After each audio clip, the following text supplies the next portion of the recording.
A memory. youth poet laureate. Just 22 years of age, I think, maybe Amanda Gorham, 23. yes. Amanda Gorham. And Robert Frost was the first poet who was invited to speak at the inaugural 1961 for President Kennedy. Frost had composed a poem for the occasion. But the Look at all glare those coming off of the fresh chickens. snow, the At glare was too cars. bright. He couldn't All actually those read his cars. own notes. They tried to help him out. Somebody held a top hat over to create a little shadow, and he still wasn't able to read his notes. So, 81 years old, the poet Robert Frost actually recited one of his other poems from memory. You know, Jen, we haven't talked about That's that a bizarre too much. And historical later. fact. United States Capitol Police. This is pride of them. We have order. We have discipline. Things are moving. So, for those of you curious, the schedule of events here is the swearing in doesn't actually start until noon.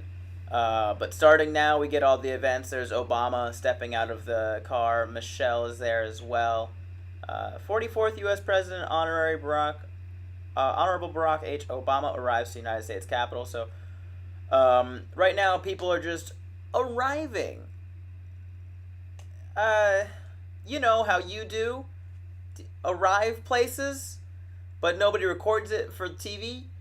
Yeah, it's the same thing. You're just gonna. They're just people. People are just showing up, and there's just so many cars to do it.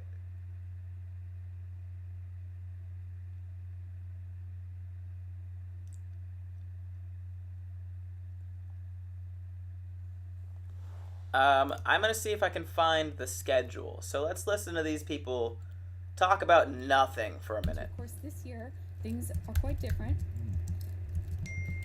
Friends, there is such a thing called Capitol Conversations. And it's something that our colleagues do during this time of closure of the Capitol. So visit thecapitol.gov. Log on, look at our previous recordings. But all that we're talking about, we will do this over and over throughout the year. Okay, so Let's see who's surviving now. we have the schedule here. Ooh, someone else is arriving. This is like the Masked Singer. Who's in the car? Well, Who's in the we're car? talking about people arriving. Oh, William Jefferson Clinton. There he is, President Clinton arriving there. Senator Clinton can't be far away.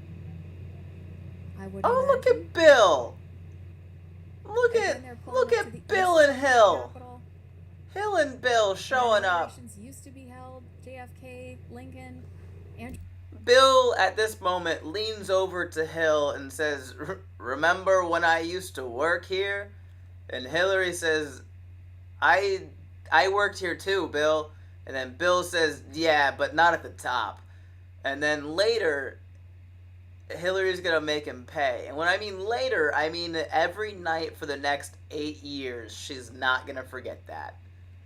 How many left-handed presidents have we had? William Jefferson Clinton is left-handed. Oh,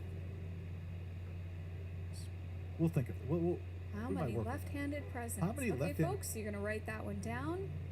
You're gonna go to your favorite search engine.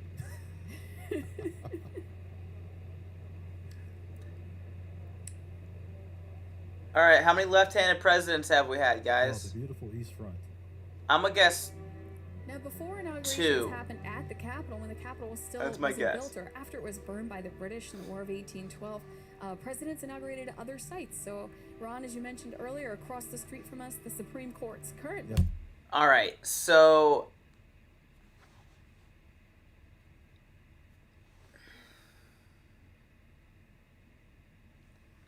how do I feel about high school freshmen? It's a bizarre question. Why would I have any opinions on high school freshmen? I'm 25 years old.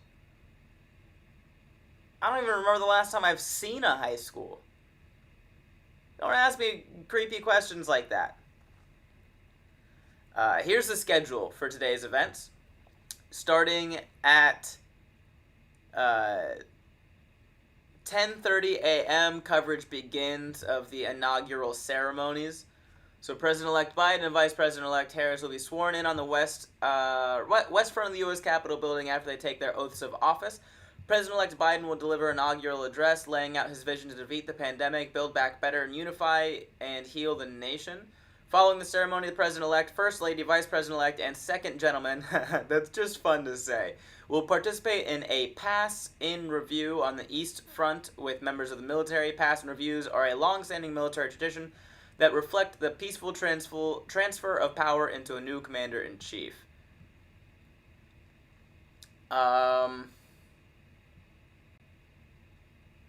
Ooh, we're actually going to pop over to a different stream.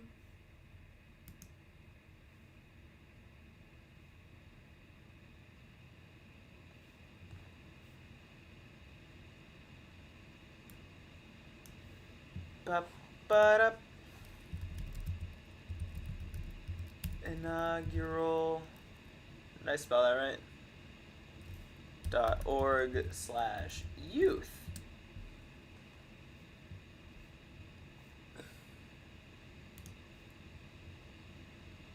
And this is it's gonna be May. I'm adjusting the screen really quick.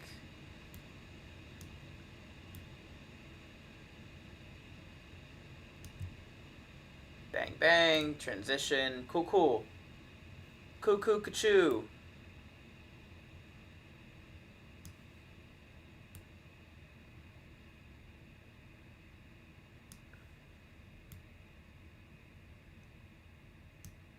So,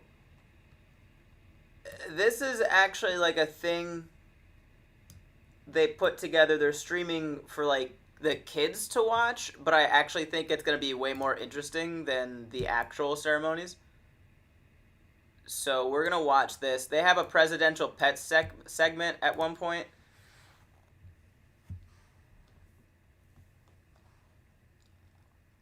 We're gonna listen to what they're saying over here. Democracy means a transfer of power. I agree. Now, Doris, were all the inaugurations always held right here at the Capitol? No. Well, no, of course, the first two inaugurations of George Washington and John Adams were held first in New York and then in Philadelphia.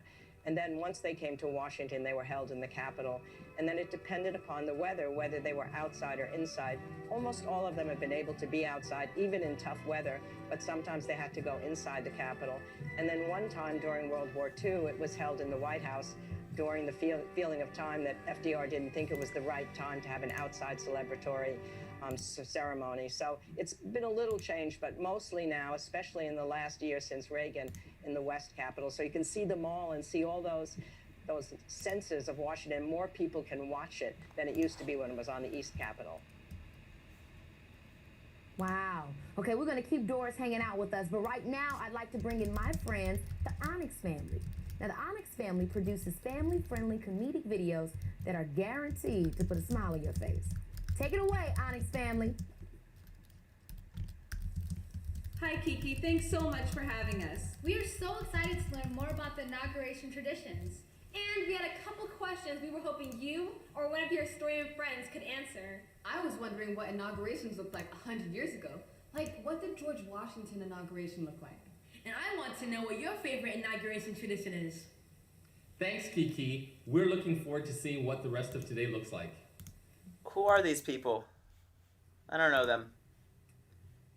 They look happy to be there, though. So you answered a little bit of some of the stuff about, what early inaugurations looked like, but I guess I would like to get to the details with you, Doris. What was George Washington's inauguration like? I mean, that's the first one.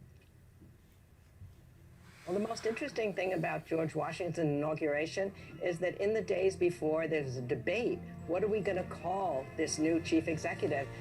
John Adams, who wanted us to look more like a monarchy in some ways, wanted him to be called His Mightiness or His Excellency, the protector of their liberties. And then Jefferson said, oh no, this is a republic. We have to just call him Mr. President. And John Adams said, well, if it's just Mr. President, he could be a president of a garden club or a country club. It has no dignity. But of course, Jefferson won, and Mr. President it became. So it was a debate. What should he wear to the inauguration? And the people who thought we should look more like a kingship wanted him to wear a golden suit, with white horses in front of him. But George Washington wore a brown suit with a dress sword and a gold button. So that was the great compromise. We almost had George Washington swear in a golden suit, and we decided against it? We said no to the golden suit? Ridiculous. Absolutely ridiculous. Not a fan. Not a fan. Give me the golden suit. Also, people streaming on YouTube right now, did the title update? I just updated it on Restream, so I'm hoping that it changed. It should say the Biden Inauguration. Does it say that? Let me know. And suddenly there was a standing ovation No? for Ford. We saw Carter there when Okay. he had won. We're We gonna saw Bush try and 41 fix there this when again. he had lost. And we saw Hillary Clinton there, actually, when she had lost to Trump. And somehow that symbolizes that something is larger than the person who's lost, that it's the country that's together. Absolutely. And this presidency is such a small club of people that that's the great thing to see them together. I couldn't agree with you more. It's the absolute perfect representation of dignity and class. It's so cool to hear about the history of the inauguration and how it's changed and stayed somewhat the same since the founding of our country. To tell us more about inauguration history, we're going to hear from a very important organization called the Library of Congress. Now, some of you might be familiar with the public Everyone's libraries just in saying your city no. or your town, and some of your schools Okay. might even have their very own libraries. I hit the update button again for people on YouTube. Did it change this time? Is that Keke Palmer? It is Keke Palmer. That's all I know. I don't know who the other person is. I think her name is Doris.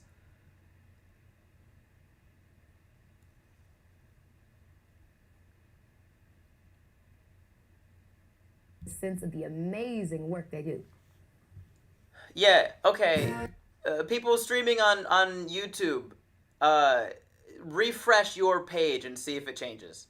Kraut, and I'm the Civil War and Reconstruction Specialist in the Manuscript Division at the Library of Congress. Dr. Abraham Lincoln gave his second inaugural address on March 4th, 1865. Unlike modern presidents who often have speechwriters who collaborate with the president, he was his own speechwriter. The 4th of March, 1865 started out as a horrific day weather-wise. It was pelting rain and gales and wind, and it was just a really miserable day. Vice President Andrew Johnson took his oath of office inside the Capitol itself. They come out so that Lincoln... I'm actually not watching it on a news station. I'm watching it on Biden's website. You can go to Bideninaugural.org, and you can watch it there.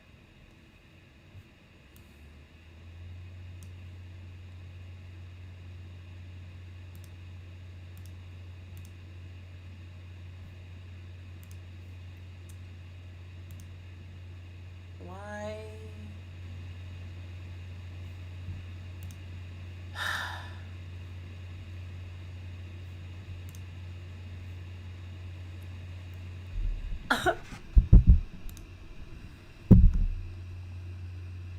I am trying. Ooh, did I get it? I think I might be updating it on YouTube, guys. We're gonna listen to this though. To bind up the nation's wounds, to care for him who shall have borne the battle, and for his widow and his orphan, to do all which may achieve and cherish a just and lasting peace among ourselves and with all nations.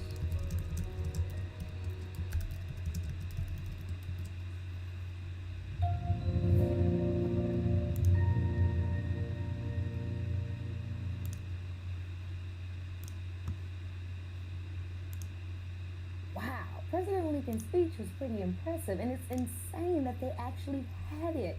I mean, what did you guys think about it? What do you think that Joe Biden will say in his speech later? Let us know by using the hashtag Inauguration2021 on Twitter and tagging Biden Inaugural on Facebook and Instagram.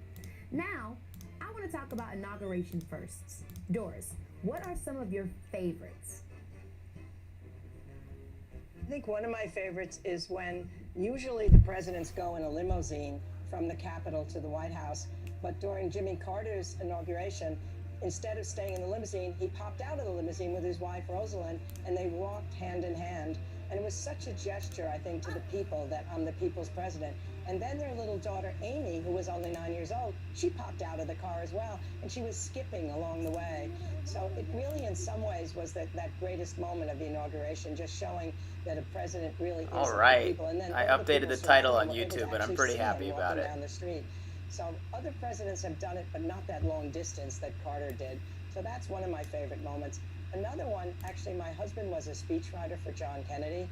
And after John Kennedy witnessed the parade, he saw my husband in the White House. They were both looking at their new digs in the White House. Where's our offices going to be? And he said to my husband, did you see the Coast Guard contingent? And my husband couldn't remember on the parade what it was. And what Kennedy said, there wasn't a black I'm trying to face among them. copy. I want you to do something about that. My husband was so I can't do proud. it. I It's the can't first keep up. order he would ever have. So he called the Treasury Department, and they integrated the Coast Guard. So that's a great moment. And then a fun moment is LBJ had his dog Yuki in the reviewing stand watching the parade. I think that was maybe the first dog that was part of the reviewing stand, even if they'd been in the parades before. So those things, light and serious, I think, are what make up these moments. We remember all of them. Yes. Now, Doris, who was the first president to have a poet at their inauguration? That was John F. Kennedy as well. It's talking about the Coast Guard and now the poet. And it was an extraordinary moment because there had been almost a blizzard the night before, and then the snow was packed on the ground, and the sun came down reflecting over the snow. Yeah, so for those of you that just commented, ASL is a lot more than just waving your hands around, to be honest. Yes, I took ASL in high school, but it wasn't like a very in-depth class, and I actually haven't... I haven't kept up with it, so I just know like a few words and phrases. Not the best, and I'm aware of that. Memorize that poem. It was just a very touching moment for everybody. I'm also going to change the color of my background here. So since that time, we haven't always had poets, but it's become a tradition that many of them have followed, and we will see that today as well. It's a nice moment for using the words of poetry and beauty to symbolize a poetic moment in the country. Yes, that's beautiful, and like it was meant to be that way. Okay, you guys, now it's time to talk about something of the utmost importance. Presidential pets. Yes! Presidential pet. Presidential pets. Brought to you by my friends at Nickelodeon. When President Biden moves into the White House, he's bringing some very special pets with him. What do you know about What do you know about presidential pets? Let's test your knowledge with Nickelodeon's Presidential Pets Pop Quiz. Oh, this is my favorite. What is super special about Joe Biden's dog Major? A, he weighs exactly 22 pounds. B, he's a rescue dog. C, he's 150 years old. It's C. The answer is B. God, I was so close. First ever rescue dog in the White House. You earned an honorary Paw Patrol badge. True or false? President Calvin Coolidge had a raccoon that he kept on a leash. True. For sure. His name is Calvin. Of course he had a raccoon on a leash. Which president promised his daughters they could get a dog if he was elected? A, Barack Obama. B, George Washington. C, Gary. Wait, Gary. Come on, A. I'm going A. It's A. Let's go. Obama's first presidential negotiation resulted in the beloved bow. Which presidential pet was the first to have its very own website? A, Bill Clinton's cat Socks. B, George Bush's dog Barney. C, Gary. Gary, we know A. you. It was A. Let's go. I know my presidential Every pets. single day.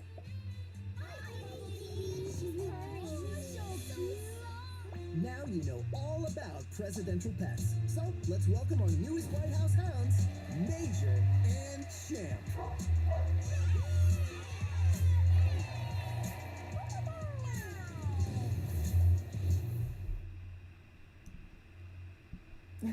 I love that. Doris, do you have a favorite presidential pet? I think my favorite one would be Fala, who was FDR's dog. I mean, FDR's dog Fala was part of the White House. He would accompany FDR on his press conferences. There's a moment when he bit some, didn't mean to, but gently did. There are other moments when he's eating so much because all the guests that are coming there are feeding him that FDR had to send a memo out, no more food to Fala. Fala will get too fat. And then there's an incredible moment when Fala goes with FDR to a trip overseas. And then the Republicans claim that he'd been left behind and FDR had to use a destroyer to bring him back at huge expenses. It wasn't so, it was just a story, but FDR gave a talk. He said, I'm used to the criticism of myself. My wife is used to it. My children are used to it. But my dog has never been criticized before, and he's never been the same dog since. It was so hilarious that everybody had to laugh, even those who were trying to make the criticism. But I loved little Fala. When I was a girl, I went to the FDR library for the first time, and I couldn't wait to meet Fala, not knowing that Fala was no longer alive. Are y'all reading this Did You Know right now? Theodore Roosevelt, the 26th president, was famous for his many pets. His 6 kids had snakes, dogs, cats, a badger, birds, guinea pigs, and more. Dude was running a petting zoo out of the White House. Crazy. John Quincy Adams actually had alligators in his bathtub. Somehow he'd bring guests in, look at my alligators. No. Thomas Jefferson had some bear cubs. But I think the most incredible menagerie was Teddy Roosevelt, because he had 6 kids, and they were kind of wonderful and wild. They would walk on stilts in the White House. They'd roller skate along the floors. And so they had a badger, they had a pony. Actually, they brought the pony up. One of the kids did in the elevator to visit one of the other kids who was sick to make him feel better. And they had a badger that they too would walk around. And snakes, they had snakes that they'd stick in the couches sometimes when guests were coming. Badger? So I think those are the most unusual pets that I can imagine. There was a cow for Taft, and there was sheep during Wilson, and the sheep would actually cut the lawn, and then at the end he would shave the sheep and then use that wool for the Red Cross.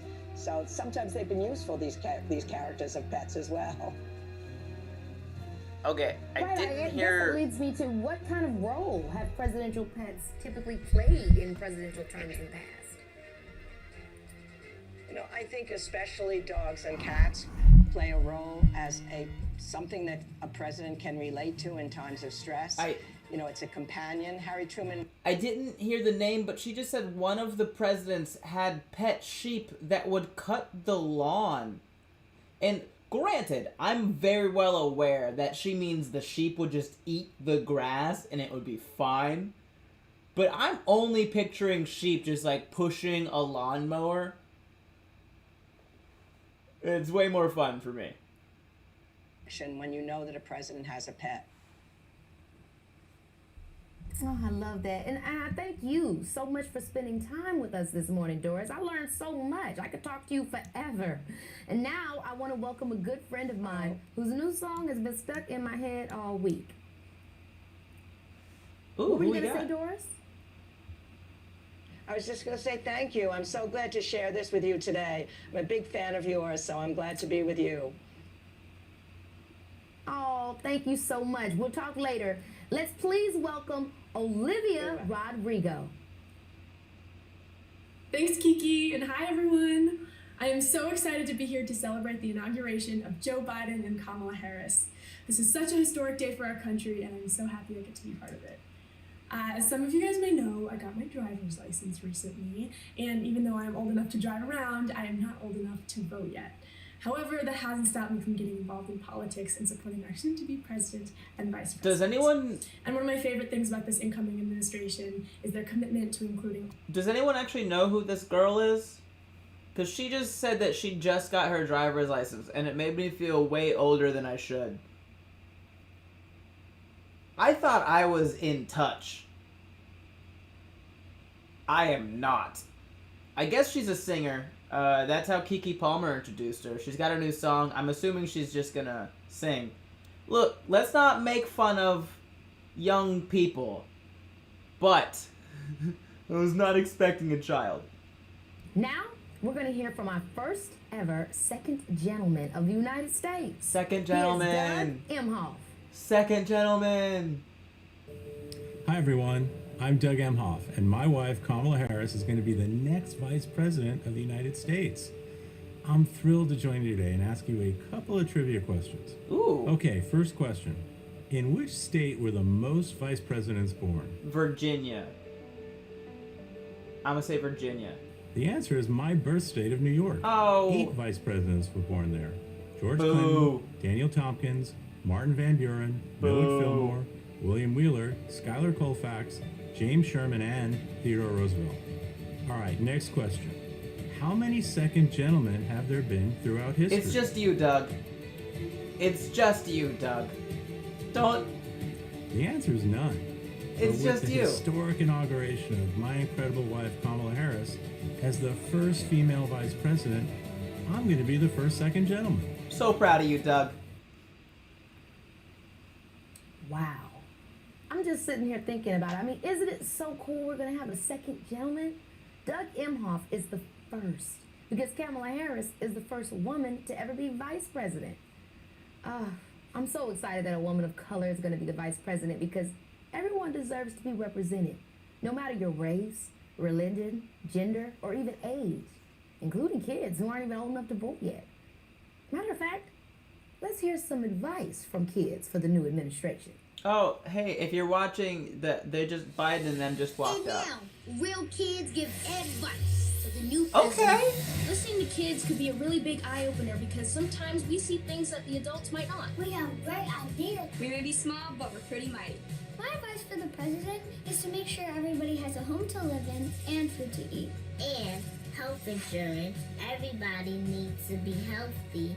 Create more jobs to help end homelessness. My advice to the president Lex Lumpkin announced a playoff football game this year. Good for him. Girls to be interested in math and science. Work a lot, but play pretty hard too. Always listen to his wife, First Lady Dr. Jill Biden.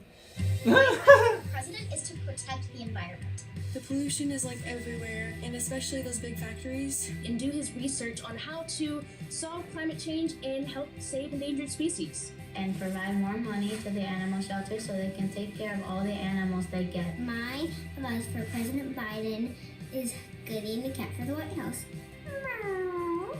Definitely snuggle his dog when he's stressed. It works. My advice to you, President Biden. If you guys don't know, that one girl that was just hugging the dog, that's Darcy Lynn. She won America's Got Talent a few years ago. She was the one that sang with puppets. So that's why she sounds the most natural on camera. America a better place. Really listening to others and considering other people's ideas. Because we can learn if we listen to people who are different from us. We are stronger together. And as a unified country, not only will we be able to better accept each other, but we will be able to better embrace each other's differences. Hi, Mr. Biden. Congratulations. Congrats. Congratulations, Mr. President. That was amazing. I recognize some of those faces, and thank you guys for all those words. Now, here to give us some more inaugural and presidential history is historian David Kennedy. David Kennedy is an American historian specializing in American history and is an award-winning author. Great to have you here, David. Great to be with you, Kiki. All right, we are going to flip back over to the regular stream. Where are they going? To a whole area. And there's Speaker Pelosi coming through again. The color of the day, I think turquoise. The color of the day is turquoise? Nobody told me. And here we are looking at the Marine Band again. Like I said, they are going to be playing all day. And a little close-up of those uniforms, or a little bit of detail about those uniforms. As you know, they had the epaulets, the braiding on the shoulders. But Ron, trivia question for you. Do you know what the braids in the front are? They sort of hang down. They almost look like a bolo tie, sort of. Ooh, I knew this. And I should. They're called eglets. Eglets. All right, I'm changing my color to the teal. ones on the officers are gold. And then the other folks in the band there, Marine Band, they have white epaulets and eglets. So they're sort of hang down in the front. That's the closest to teal I can get. Oh, look at the passion of the director. Let's listen together.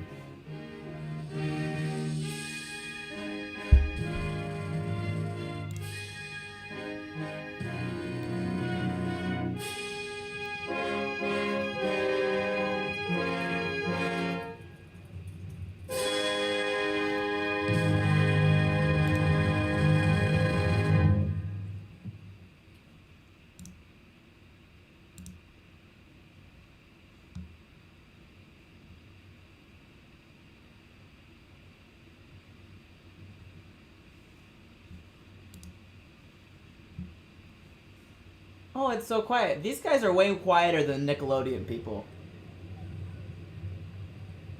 Like, Nickelodeon was trying to have fun with it. Ladies and gentlemen, this is typical of inaugurations on the West Front. What are we doing? Waiting patiently.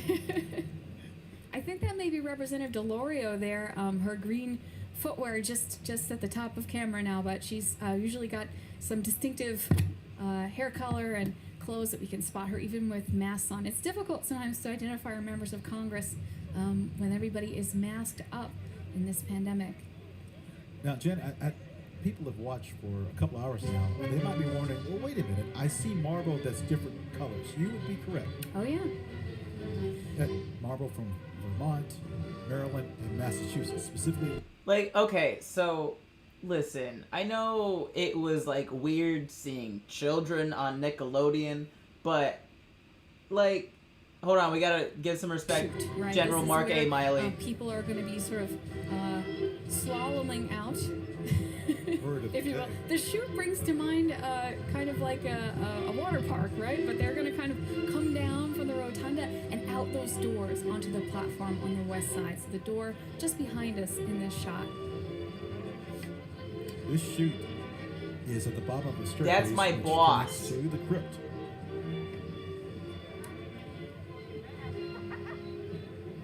Ladies and gentlemen, please direct your attention toward the inaugural platform. The Chairman of the Joint Chiefs of Staff, General Mark A. Milley.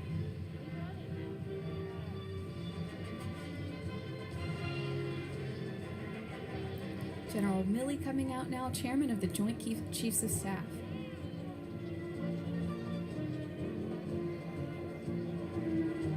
Now again, on previous inaugurations, you would just see. Is that the one that gave me a coin? No. I've never actually met him in person. But yeah, this platform normally packed. Trust me when I say, that man is a badass. That's it. That's all you need to know. Elbow to elbow until they expanded into the new House chamber in the 1860s. I want our public, I want our audience to, maybe not now, but this afternoon, this evening, YouTube or Google inaugurations in the past. You will see people sprawled, not on the west side, but the east front, everywhere, hanging from the dome in places they shouldn't be. This is a most appropriate setting. Yes, famous photograph of Lincoln inaugural. It's just crammed with spectators. That is Steve Scalise there on the right, I believe. It would be from Louisiana. He would be the minority whip. Oh, why is that so loud? Our Marine band playing. They've got, like I said, they've got a full day. They've got a full concert. It's one tune after another there. Is Trump gonna show up? I don't think so. There have been reports that he's not coming. I saw a report today that he's already left the White House. Again, I'm just a 25-year-old kid from Orlando, Florida. I'm not there. I don't know what's gonna happen, but I wouldn't be surprised if he didn't come.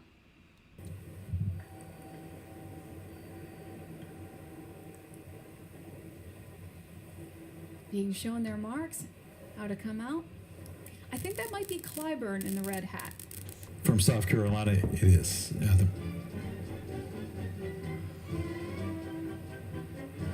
And everybody's got to know before they come out where they're going to on the platform.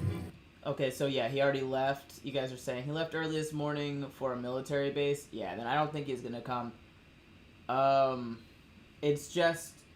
It's really just a symbolic thing. Honestly, none of this even needs to happen. It's just all symbolism. Symbology, if you will. Word whip. That's the person that assembles the votes. This guy's mic is so loud. That person makes calls and addresses before a bill gets to the floor, so they have a good idea whether it should be, whether it's going to go through or not. The term comes to us, I think, from hunting. It refers to the whipper in, sort of rounds up and make sure all of the hunting animals are pursuing in the right direction. So it's a good metaphor for our whips in Congress to sort of round up everybody to vote. Got some more folks coming down from Senator the Lake. crypt here. From the state of Vermont. I saw Senator Thune. Okay, listen.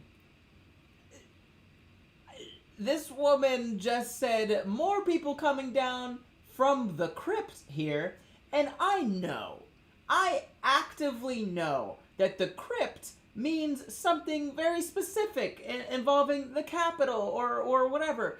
But the fact that it was two very old people walking in, and she said from the crypt, she basically, these people are the Walking Dead. She was like, they got both feet in the grave right now. I know that's not what she meant, but oh my God, is that what it sounded like? Coming off together. There's Senator Graham. Lindsey Graham. I see Senator Dick Durbin, who I ran past by in the cleaners last week. It looked like Senator Cory Booker was in front of them as well. Well, they're squinting at us and we're squinting at them. Senator Bernie Sanders. Well, look at folks Bernie. recognize Bernie Sanders. God, Bernie is also from the crypt now too, huh? Well dressed for potential bad weather. Oh, he could be in a short sleeve shirt. He's used to this. Hey, thanks for that donation, Really Isaac comfortable DePew. weather for today's inaugural compared to some years past. Such as President George W. Bush, I can recall. For those of you that just joined me on TikTok, hello, thanks for watching, I appreciate it. If you want to actually watch the inauguration and the ceremony with me, I'm streaming it live on YouTube and Twitch. So if you want to hop on over to those things and watch it with me, I'm watching it on Biden's website. It's the bideninaugural.org/watch if you want to watch it by yourself. I'm pretty much just watching this and making fun of the silly things they say that they don't mean. We watched the Nickelodeon broadcast earlier. They talked about pets. Calvin Coolidge had a raccoon on a leash. You guys missed that. Sorry about it. Right now, all that's happening is people are walking out. Like, the ants go marching 2 by 2. Like, that's all that's happening right now. And okay, so honorable Patrick, I didn't see what his name was. Somebody just walked out. Somebody fairly important just walked out. But yeah, if you're on TikTok right now and you want to watch the inauguration, you can head over to YouTube or Twitch. If you want to just watch my reactions to what's happening and listen to the Marine Band play, you're welcome to stay on here. So engaging with me.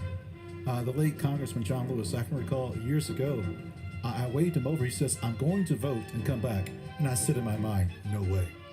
It took 15 minutes, but he came back and spoke to those young people.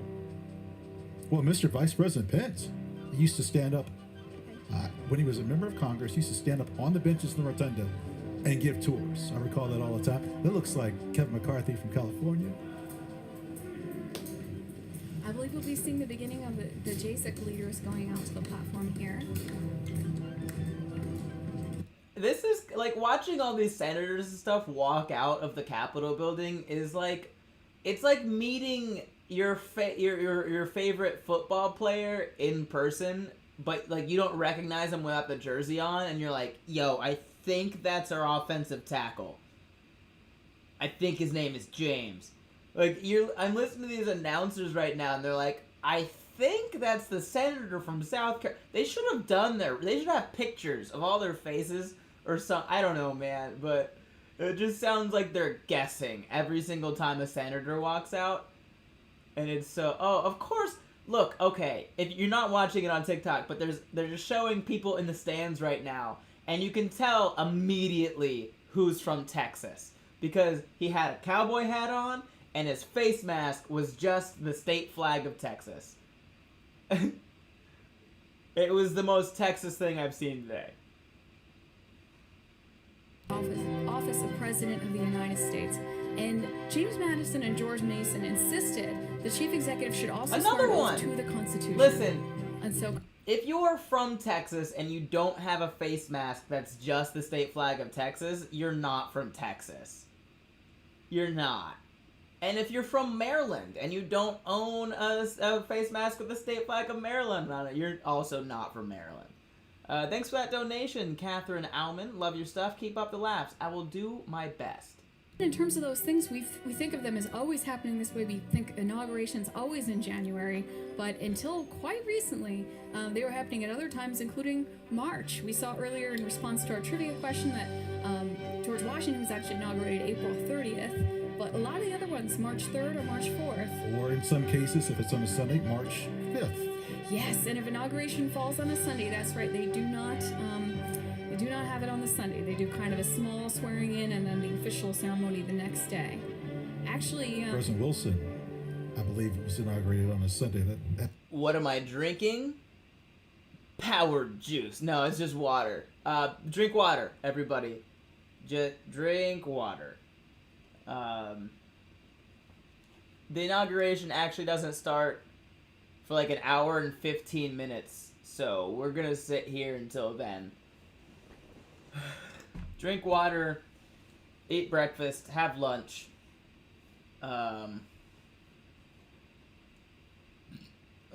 Excuse me. And we're just gonna continue watching this stream and guessing who it is. They've just casually walked up towards the West Front, and they know they don't have a seat, but they kind of blend in. That's kind of fun. Gentlemen, I think we saw some former members the arrive Honorable earlier. Dan Quayle. Here's former Vice President Dan Quayle, the Honorable Dan Quayle, about to step through the chute and out the door. Dan Quayle is And again, here. we've got camera angles here that not a lot of other people do. Former Vice President, Honorable Dan Quayle. Quick, everybody! First one to guess gets a high five. Who was he the vice president of? Dan Quayle. Who was he the vice president of? Go. Winner gets the win. Not the handshake, but the... Yeah, we're seeing fist bumps here. Former VP. Not Kanye. Bush? Clinton? Okay. So many people a lot of people are saying Bush. Carter? Bush? Nobody knows. Okay, a lot of people are saying Bush. I did not see who said it first. The correct answer is, it doesn't matter. His name is Dan Quayle. It's just funny. Thank you for that donation, Brittany Amy Gamble. You made this year more bearable. Love your stuff. Maybe someday you'll come to Utah. I certainly hope so.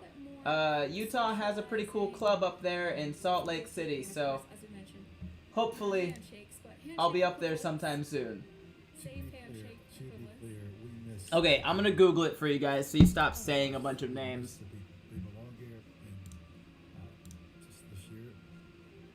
Dan Quayle. Who served as the 44th Vice President of the United States. He was the Vice President of George H.W. Bush. Good job, everyone that said George H.W. Bush. He was the president above Dan Quayle. Dan the Man Quayle. Yeah, also, it's not spelled... Quayle is not spelled like the fun way. It's Q-U-A-Y-L-E. Which takes away some of the fun of him. But his name is still Dan the Man Quayle. So who cares? Not the Supreme Court. Yeah, not that's the a White really House. good point. Where inaugurations don't happen. Right. They make the laws that protect us here. Elected officials here. Accountability, Congress. It's important. Well, and this is a ceremony that's happening publicly, in full view, right? Look at that entrance to the crypt. That was an excellent shot. Bill and Hill! So in the crypt of the Capitol, you can see these, their sandstone. It's Bill and Hill! Look at them! They're just walking out like they belong there and stuff. And they originally all supposed Oh, to be man. so you'll see a little bit of variation in Well, the actual stone there. Bill has a lot more swagger than Hill, I think. Let's analyze what they're wearing. Bill's wearing a suit, good on him. Hill is wearing like a purple dress. It's got like some frills. I believe people call that a scarf. I've never worn one before. I've never needed to. But it's like some purple frills. She also did not get the memo that teal was the color today. I want to point out important information that some of you may have missed. They were not matching. Bill and Hill were not matching. Look at Hill is, of course, okay. Hill is still wearing a power suit. You guys see that? She has not, like, she's still wearing a pantsuit right now. A purple pantsuit. She's the one-eyed, one-horned, flying purple people eater. Bill is wearing, like, a light blue tie because the color of the day is teal. Hill is wearing a purple pantsuit, which, fine, but they came in together and they're not matching. And I'm pretty sure when you go to prom, you're supposed to match your date, right? Another angle I don't think anybody else's cameras have. No, that was coming from the law library door. Coming up from the law library door. Why didn't they coordinate? Someone is mad at someone, and I think it's Hill. Hill is mad at Bill because Bill rolls over every morning and looks at Hill in the eyes and says, at least I won. The 42nd President of the United States, the Honorable William J. Clinton, and the Honorable Hillary Rodham Clinton. Yes, every president that is in attendance and First Lady is announced. And that's the Bushes coming through the crypt now. Okay, so Hill and Bill are walking down. Look, alright. Guys, we need to make a petition. Listen very closely to me what I'm about to tell you.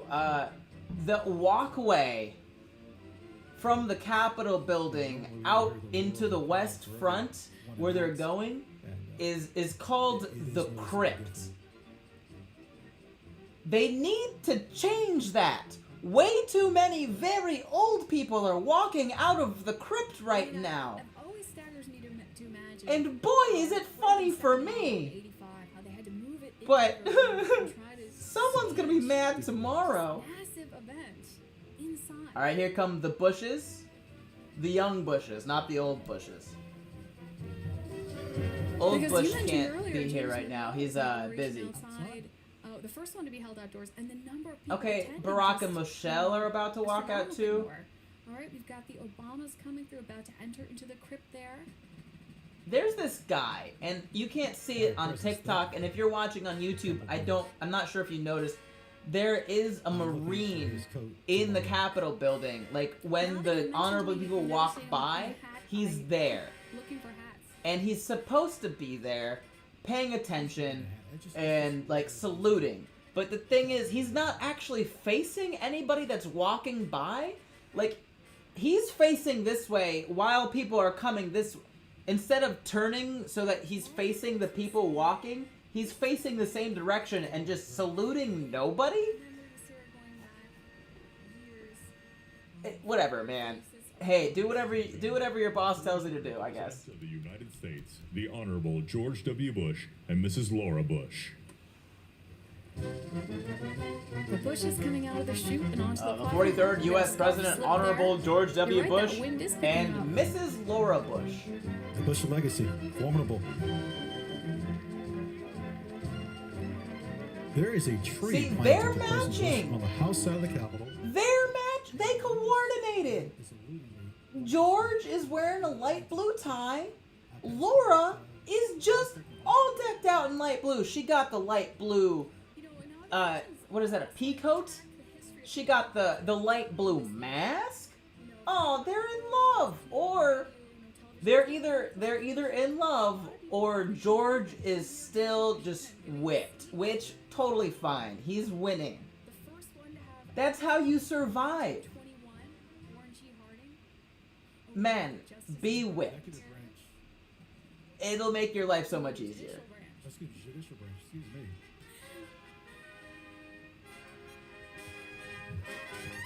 There's the herald trumpets. You mentioned inaugurations. How about President Lincoln? People were within 10 feet from him. Oh, yeah. Soldiers with weapons.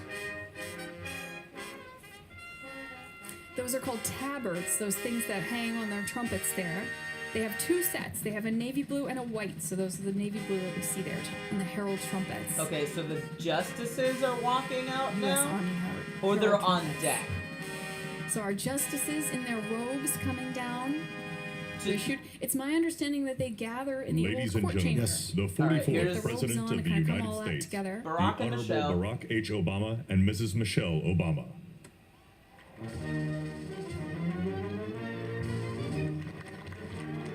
Noticeable applause. I hear the applause there.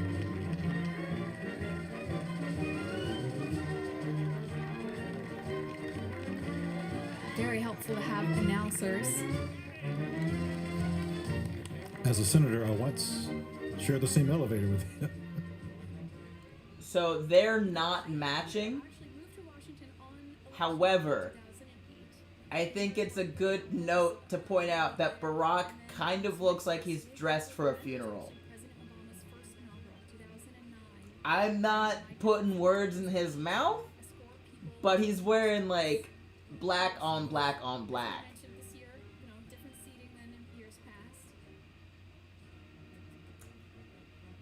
Is Barack being cheeky? Maybe. Probably not, though. Is Ben reading chat at all? Yes, but there's just so many comments it's hard to keep up. The Chief Justice of the United States, the Honorable John G. Roberts Jr., and the Associate Justices of the Supreme Court. Justice Sotomayor will be doing the swearing in later for VP-elect Harris.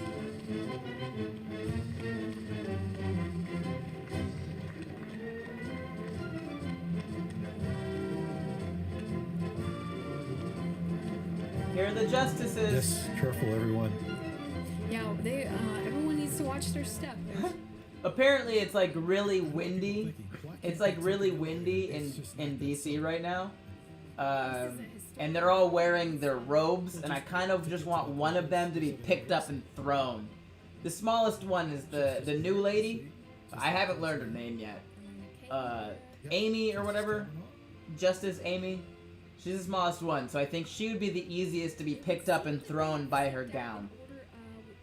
I want her to be okay. I don't want her to be hurt, but I just want it to happen, just for a minute. Just for a second. I want, like... Have you guys seen... Vice President-elect Harris and Mr. Douglas Imhoff, Cole Mackin Imhoff, and Ella Rose Imhoff. Who are these? Yeah, These are the children? Okay. These are the children. Yes. Cole Mackin Imhoff and Ella Rose Imhoff. Stepmother. That's the children of the second gentleman, Doug Imhoff.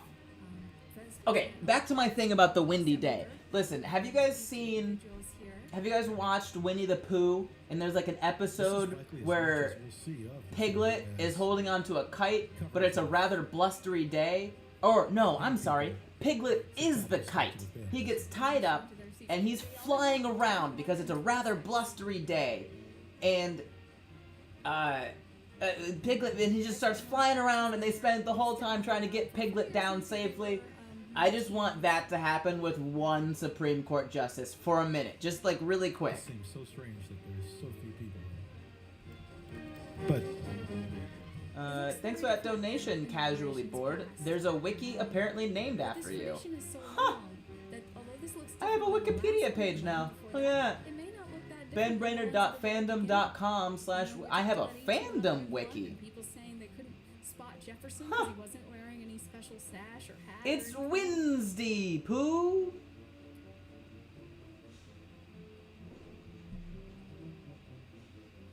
Alright, who's coming down? coordination of spacing. These are more family members here, I believe. Okay, so I know somebody commented something. They're from the UK, and your things don't have nearly this much pageantry. That's because American ego is way off the charts. But two, I think this would be a lot quicker if they weren't trying to space everything out. Because of COVID and social distancing, I think that would be a lot closer together, and it wouldn't be nearly as grandiose. Also, I just think we like doing it. I don't know, man. I just... Like, y'all are in the UK watching right now. We have to... We're putting the world on our back right now, guys. You would have nothing to... It's a Wednesday at 11 a.m. on the East Coast. What else are you gonna watch?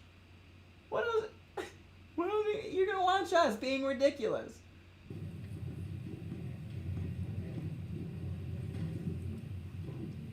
All right, so the Biden grandchildren about to step into the chute. Umbridge and her crew. Look, just because it's a woman wearing pink doesn't make her Umbridge. If it were... And the grandchildren of the president-elect there. Who is that woman? The education secretary, the Secretary of Education. I forget her name because she didn't matter. Here's the thing, guys. I have ADHD, and part of ADHD is forgetting things. Devos. Okay, yeah. She's Dolores Umbridge. Nobody else. Okay? That's it. Thanks for that donation, Ashley Olsen. You have helped to make this last year bearable. I'm so glad that I was able to do that for you. Betsy DeVos, yeah. She is Dolores Umbridge. Also, the grandchildren of the president-elect. The Biden family members are walking out now. The Marine Band here is playing John Philip Sousa March, which is called Bo Ideal. As we see the Biden children and grandchildren headed out to the platform to take their seats. Pence is in the building with his wife. Important that his wife is there. Visitor Center? Yeah, that's the area where the visitor center attaches to the old front of the Capitol. So if you look closely at the walls here, you can see sandstone from the 2000s attached to sandstone from the 1800s, and a little clear window in the floor. Coming through the crypt. Here comes Pence walking out of the crypt. Vice President Pence. Who's a pretty cool customer. Dead man walking right out of the crypt. Oh, I'm never gonna. Interesting to see. That's so funny to me. For him and his wife. That's so funny to me. Just their posture coming down, what the emotions might be. It has to be surreal. Yes. Okay, straight up. Let me know. You guys are all gonna say it so quickly. I'm not gonna be able to read all of them. But how do you guys think Pence feels right now? I think he feels relieved. I personally think that he's probably just happy to be done.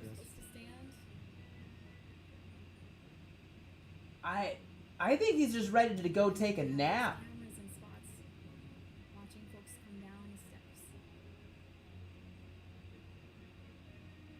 Relieved? Yeah, 100%. Yeah, everyone is relieved. Pensive? I see what you did there. He's pensive. You might hear a boo. There was a big applause when Barack walked out, so you actually might hear a boo for Pence. I doubt it. Everyone here is a made man. They don't need a boo. Soon there'll be an announcement for everybody to be seated, but not yet. We do have a ways to go. We have the national anthem to be rendered.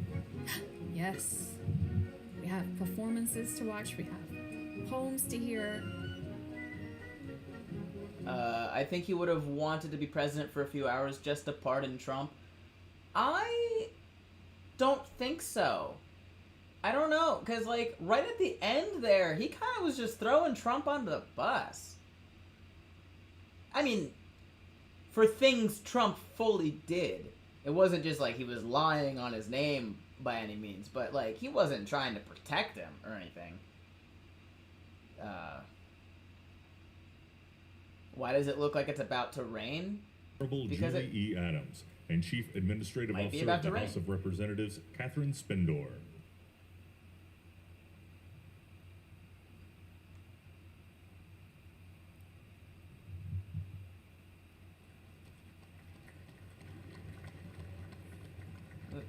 Two women walked out and nobody Chief cared. Administrative Officer of the Senate there, accompanying Vice President Pence. Miss Adams was on the left-hand side. And Karen Pence, his wife. Here with Vice President Pence, getting ready to come out of the chute. The chute! She called it the chute this time. My church. This is chutes and ladders now.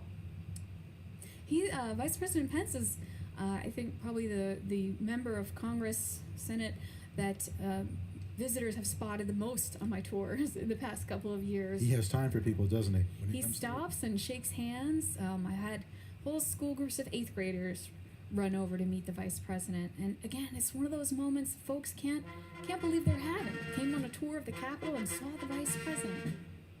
Okay, they're announcing the Vice President Pence is about to walk out. Herald trumpets. Ladies and gentlemen, the Vice President of the United States, the Honorable Michael R. Pence and Mrs. Karen Pence.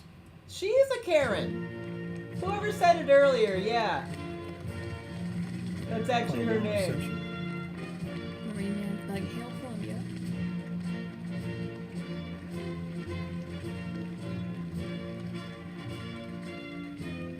Oh, I'm sorry. I think this is another Sousa march. As the Pences step out onto the platform, head to their seats. Oh, riders for the flag, yes. Okay, so I wanted to comment on this. The woman speaking, I don't know her name, and I'm sorry to her specifically, nobody else. But she said she gives tours of the Capitol, and she said a couple things that really caught my attention. One, Mike Pence is the most spotted person on the tours. Like, people always notice him, nobody else, just him all the time. And two, she said that, or he, I think, commented that he's always got time for that. I have a couple thoughts. My immediate thoughts. One, I think it's because Mike Pence looks like he was built in a factory. Like, he looks like a wax figurine at Madame Tussauds that just came to life. Like, if he just started, like, twitching and saying the same thing over and over again, I wouldn't be surprised. He'd be like, oh, yep, the animatronic needs some oil. He just looks like, he looks like a large Ken doll that gave up on trying to win over Barbie. Do you understand what I'm trying to, like, he doesn't look bad, but, like, he's got his wife, he's chill, you know what I'm saying?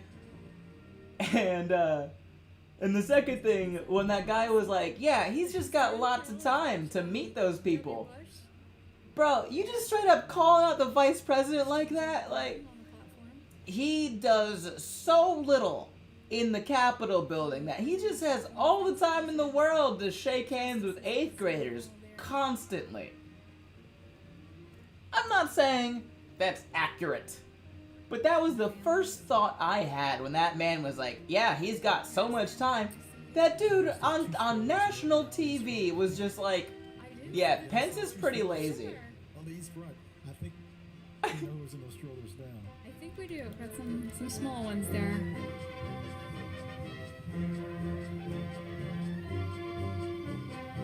I think maybe the only equivalent in Sleepy Joe time? No.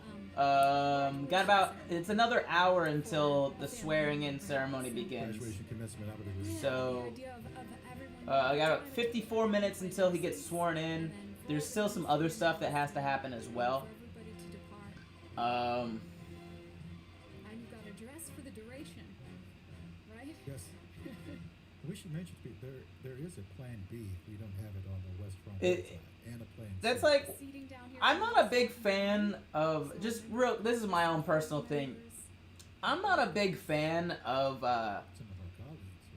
the negative nicknames for politicians, but not even in like a moral high standing way. Like, it's funny to call President Trump Bunker Boy, but that's mostly because of alliteration. And it's not like a thing I do constantly. I really only just do that for my sketches. I call him President Trump outside of that. And the same goes for Sleepy Joe. Yeah, he's like a 78-year-old man. I'm not surprised he's sleepy. But I don't think we should give, like, weird nicknames to politicians because I just think we should call them by their name. They're politicians. They're public servants. They're not, like, they're not our friends. We shouldn't be idolizing them. And honestly, they shouldn't be worth enough of our attention to even give them bad nicknames. Just call them by their name. Look, and I'm not gonna get mad at you if you call him Sleepy Joe. I honestly do not care what you call him, but you're never gonna catch me doing it outside of a sketch. Don't idolize politicians. Also, yeah, I'm 25. I'm 25 in 5 days, and I'm always sleepy. Like that. If we're going by insulting nicknames, that has to be the laziest, right?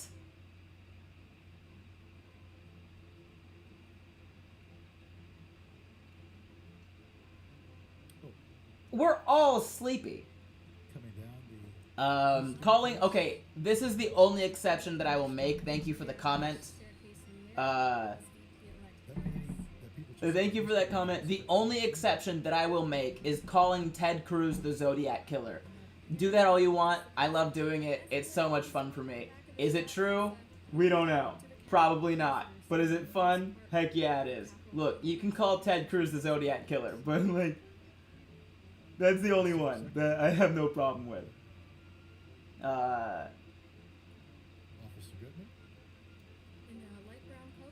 Kamala Harris and Doug Emhoff are on deck right now. Not a nickname if true. Fair point. Fair point. Here they go. Oh, alright. The youngest people to exit a crypt I've ever seen. Sandstone columns in the crypt. You mean Kevin from The Office? So again, in the pale, light brown coat there. Don't you disrespect Kevin like that. Police Officer Eugene Goodman. Okay. Deputy. Happy early birthday. Sergeant at Thank you. Yes. Real quick note about my birthday. I don't actually celebrate my birthday, so it's totally fine if you don't say anything or say, like it's. I don't celebrate it. You're cool. It's fine. You don't have to mention it.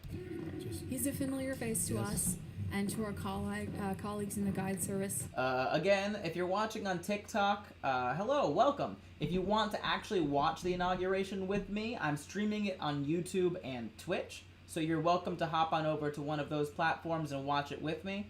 I'm mostly just making fun of everything that's happening. So if you want to watch me make fun of stuff and fully know what I'm talking about, you're welcome to hop on over to YouTube and Twitch to watch it. If you just want to see my reactions and hear what I have to say, feel free to stay on TikTok.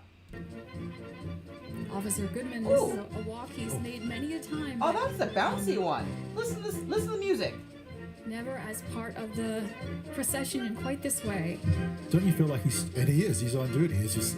You can see his eyes sort of going back and forth. Now, of course, he's seeing familiar faces all around him, but...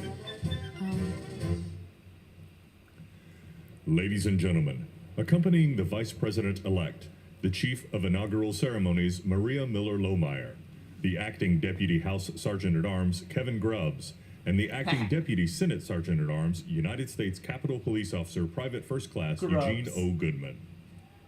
Well, his last name is Grubbs. Crescendo applause, and we know who that's for. Yeah. Officer Goodman. Oh, that's power. Okay. His actions more than heroic. Oh, that was a good one. I love those. We see Speaker Pelosi. They do like a different theme for everyone that walks out, and some of them are just so bouncy. We've got to spell out our acronyms. It's the Joint Congressional Committee on Ladies Inaugural and gentlemen, Ceremonies. the Vice President-elect of the United States, Kamala Devi Harris, and Mr. Douglas Emhoff. Debbie? Vice President-elect Harris, who resigned her Debbie! seat as a senator from California just yesterday. And today, very shortly to be sworn in as Vice President. So her office within the Capitol will move. Yes. From her senator's office to the vice president's office. It's really Richard Nixon that really transferred the location of the vice presidency, working towards. Guys, I don't know. I don't feel like they're not matching. Putting the locus of the vice president's office here. They're not matching. What's wrong? We all know Kamala wears the pants in this relationship, though, right? Like, Hey, thanks for that donation, Celeste Magisteel. Thank you for the amusing videos throughout the year. Helped us get through everything. I appreciate that. What is GBP?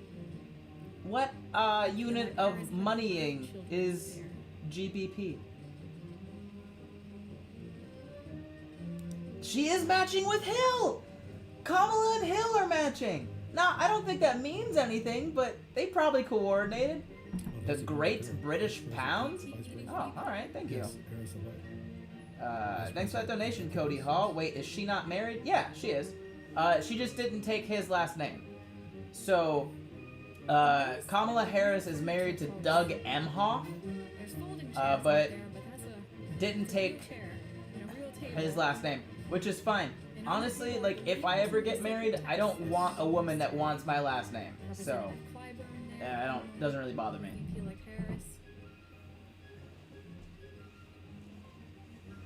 Dang, Pence is there? Yeah, good old Mike Pence is there. President Trump is not. Multiple reports from strangers on the internet have told me he's just left. He's not coming. He's gone already.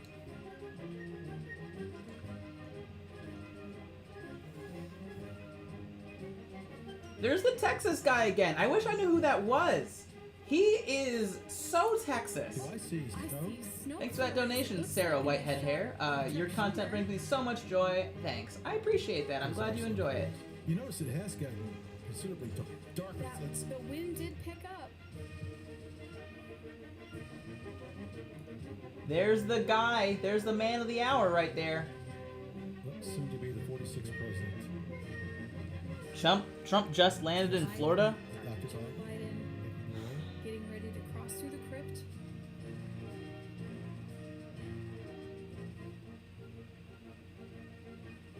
Looks like Xi Jinping.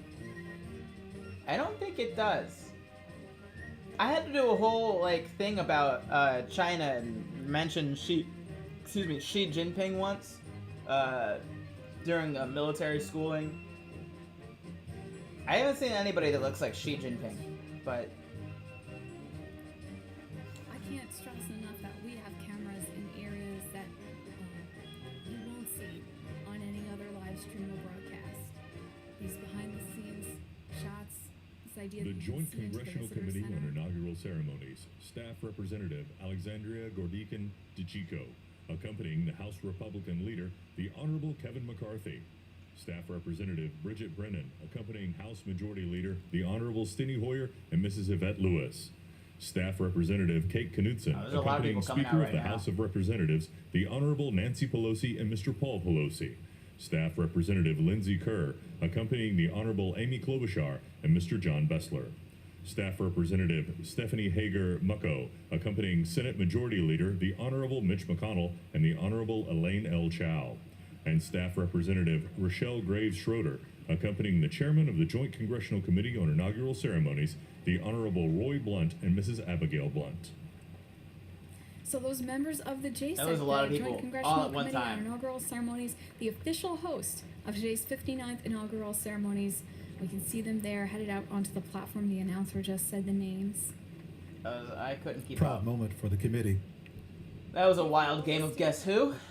Not just September, well before that, plenty has gone on. And Yeah, so now let's be honest, this President-elect is very Joe different Biden and Dr. inauguration, Jill and hopefully Biden something do that we kind won't of see match. again, for a lot of different reasons. And It's everybody close. handsome. It's It close was, enough, I think. Majority whip of the House. I think that's probably the best you're gonna get. So again, this is the second time he has For people shared in their this committee. 70s. Yes. There's been 5 people. I actually who don't shared know the how committee old Dr. twice, Jill Biden is. And Senator Blunt would be the latest. He spoke of The this Biden's ceremony posture is today wonderful. being I an don't know why I'm assurance for all focusing on people that, but it's really of nice an to see. unbroken commitment, Hey man, whatever makes you happy. stability, I'm not here to stop it. perseverance, democracy. As we get ready to see the peaceful transfer of power, an event both commonplace and miraculous. President-elect Biden here and Dr. Jill Biden just passing through the crypt of the Capitol, soon to emerge onto the platform. Ooh, it You can is see snowing. the back of the Obamas here on the platform. Are we getting a backside of the Obamas right now? Okay. I don't know why I did that. I'm so sorry. Cole and Ella, and it's snowing. Cole and Ella, VP Harris's children there. Ella is the young lady you see with the plaid coat with kind of a embellishment on the shoulders. Ladies and gentlemen, accompanying the President-elect, the Staff Director of the Joint Congressional Committee on Inaugural Ceremonies, Fitzhugh Elder IV, the Acting House Senate Sergeant-at-Arms, Tim Blodgett, and the Acting Senate Sergeant-at-Arms, Jennifer Hemingway.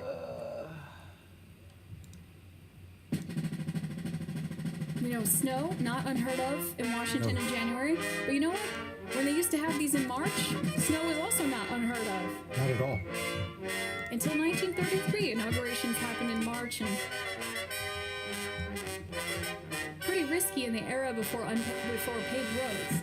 Thanks for that donation, Dakota Nanina. Love your content. I enjoyed your comedy show here in Kansas City. Can't wait for you to come back. I appreciate that. Hopefully I'll be back soon. We had a little bit of rain from President Trump on our last inauguration. Of course, President Obama, I think it was about 25 degrees. The weather's always an element. Ladies and gentlemen, the President-elect of the United States, Joseph Robinette Biden Jr., and Dr. Jill Biden.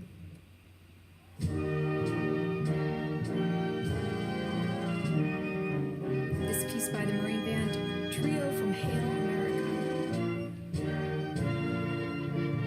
Okay. A Marine Band known as the President's Own. They play at the pleasure of the President and the Commandant of the Marine Corps. Okay. And they've played at every inauguration since Jefferson's.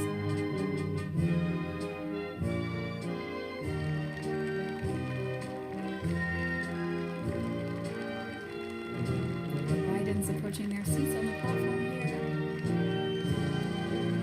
Greeting former VP Dan Quayle.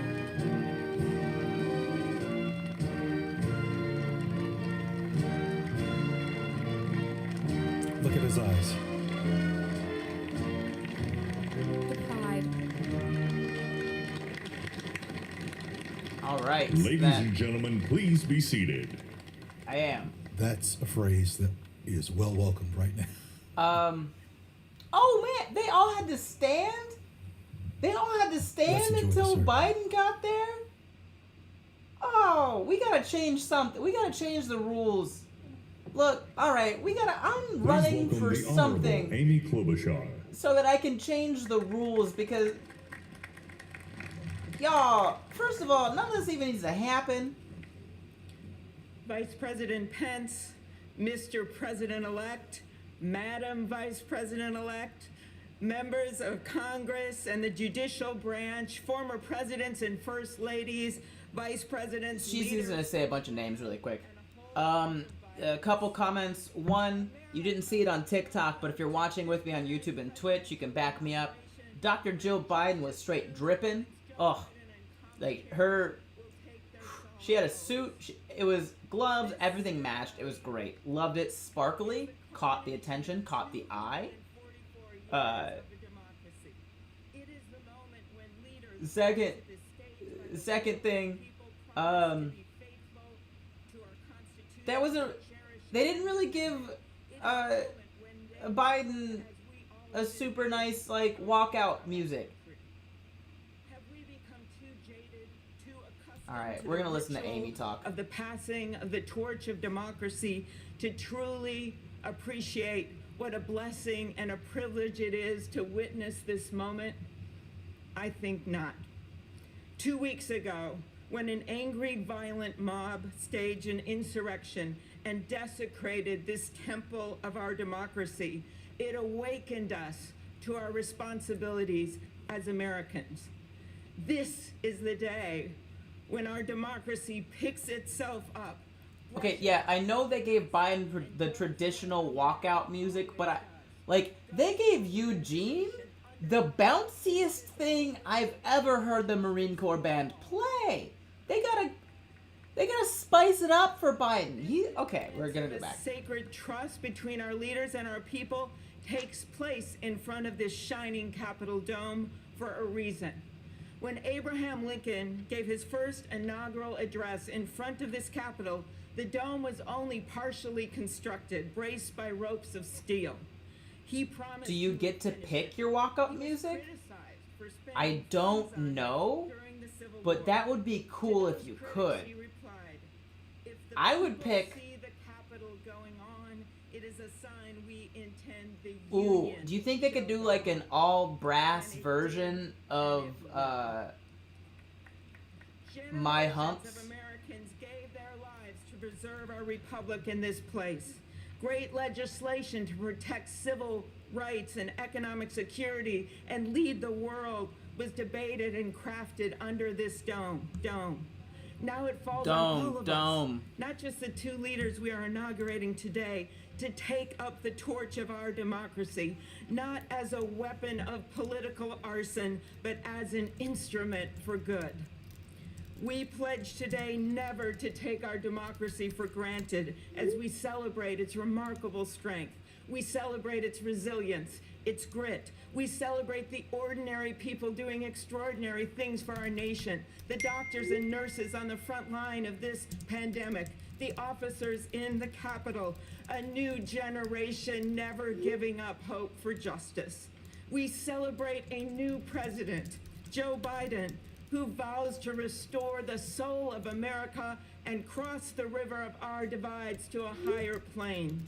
And we celebrate our first African American, first Asian American, and first woman vice president. Clap, clap, clap, Kamala clap, Harris, clap. who stands on the shoulders of so many on this platform who have forged the way to this day. When she takes the oath of office, little girls and boys across the world will know that anything and everything is possible. And in the end, that is America, our democracy, a country of so much good. And today, on these Capitol steps and before this glorious field of flags, we rededicate ourselves to its cause. Thank you. It is now my honor to introduce to you the senator who has worked with me and so many others to make this ceremony possible. My friend and the chair of the Inaugural Committee, Missouri Senator Roy Blunt.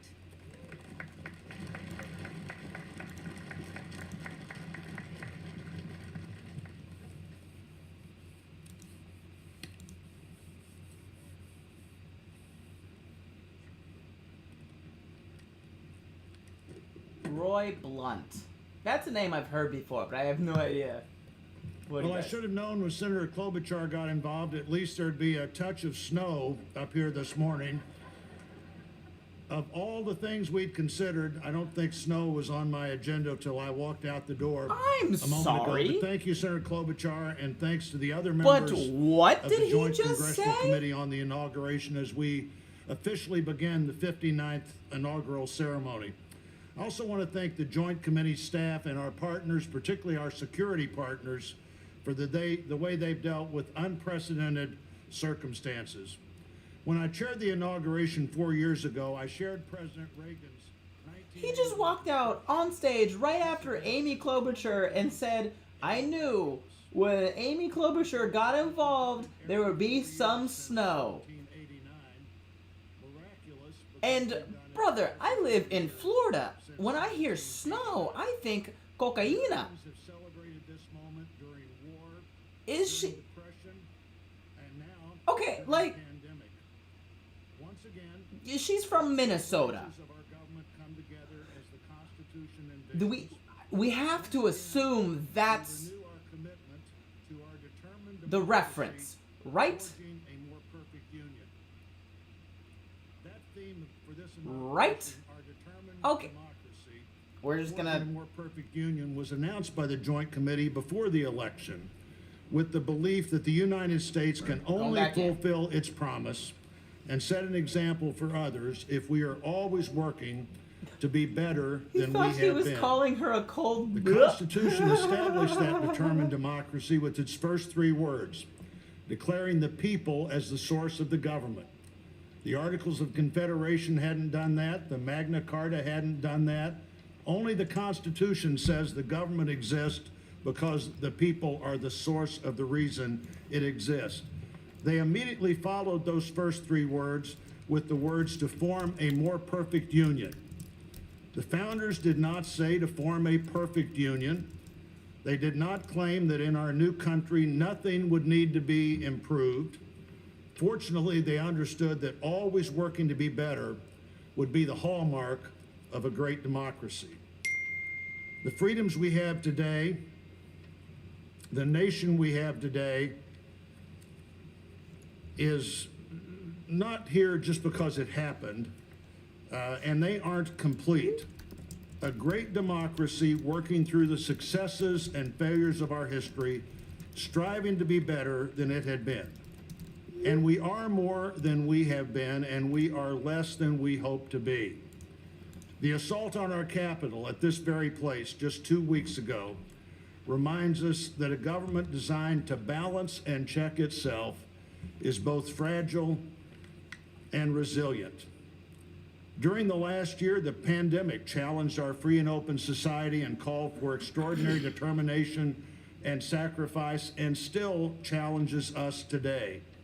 Meeting that Okay, listen, y'all are making fun of me in the comments right now, and that's fine. I don't care if people make fun of me. My phone is streaming TikTok right now. It's on vibrate. My computer is what's dinging, and I put it on Do Not Disturb. Okay? Are you happy now? Nobody texts me all day. Nobody texts me all day, and then I start live streaming. Listen, Congress and the courts what does joined Roy the have to say? transition of executive responsibility. One political party more pleased today and on every inaugural day than the other. But this is not a moment of division, it's a moment of unification. A new administration begins and brings with it a new beginning. And with that, our great national debate goes forward, and a determined democracy will continue to be essential in pursuit of a more perfect union and a better future for all Americans. What a privilege for me to join you today. Thank you.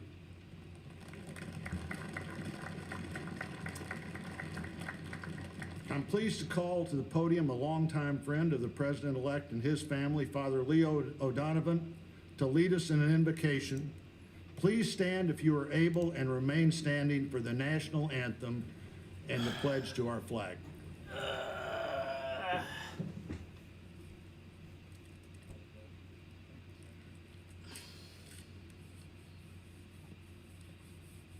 Stand up, everyone. I know you can't see my head on the stream right now, but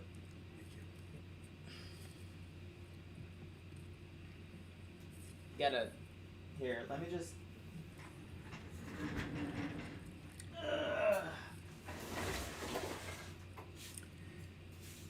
Gracious and merciful God, at this sacred time we come before you in need, indeed on our knees. But we come still more with hope and with our eyes raised anew to the vision of a more perfect union in our land, a union of all our citizens to promote the general welfare and secure the blessings of liberty to ourselves and our posterity. We are a people of many races, creeds, and colors, national backgrounds, cultures, and styles, now far more numerous and on land much vaster than when Archbishop John Carroll wrote his prayer for the inauguration of George Washington 232 years ago. Archbishop Carroll prayed that you, O Creator of all, would assist with your Holy Spirit of counsel and fortitude the President of these United States, that his administration may be conducted in righteousness and be eminently useful to your people. Today we confess our past failures to live according to our vision of equality, inclusion, and freedom for all. Yet we resolutely commit still more now to renewing the vision, to caring for one another in word and deed, especially the least fortunate among us. and so becoming a light for the world. There is a power in each and every one of us that lives by turning to every other one of us, a thrust of the Spirit to cherish and care and stand by others, and above all, those most in need. It is called love, and its path is to give ever more of itself. Today, it is called American patriotism, born not of power and privilege, but of care for the common good, with malice toward none and with charity for all. For our new president, we beg of you the wisdom Solomon sought when he knelt before you and prayed for an understanding heart, so that I can govern your people and know the difference between right and wrong. We trust in the counsel of the letter of James. If any of you lacks wisdom, you should ask God, who gives generously to all without finding fault, and it will be given to you. Pope Francis has reminded us how important it is to dream together. By ourselves, he wrote, we risk seeing mirages, things that are not there. Dreams, on the other hand, are built together. Be with us, holy mystery of love, as we dream together. Help us under our new president to reconcile the people of our land, restore our dream and invest it with peace and justice and the joy that is the overflow of love. To the glory of your name, forever, amen. Amen. Yeah, that was so long. Okay, we're still standing.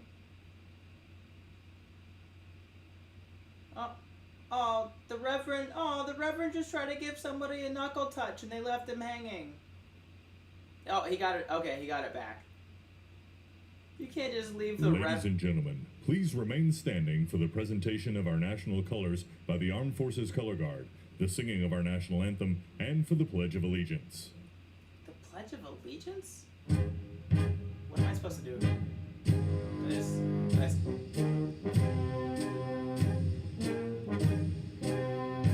don't know. The colors. I'm inside. I can't.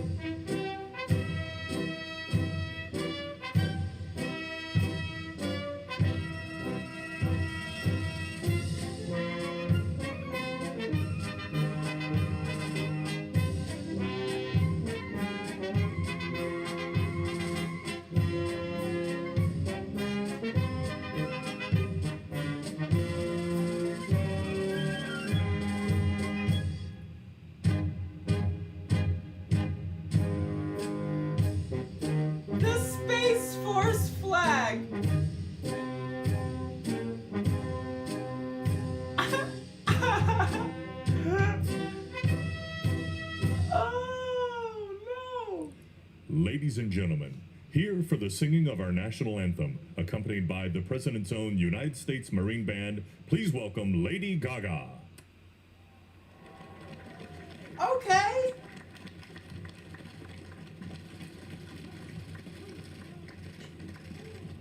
Is she wearing a Hunger Games outfit? Lady Gaga is wearing a Hunger Games outfit. That's a Mockingjay. Somebody somewhere figure out what that means. I haven't read the books in a while. Yo, what is she? Is that is that a dove? Is that a golden dove on her?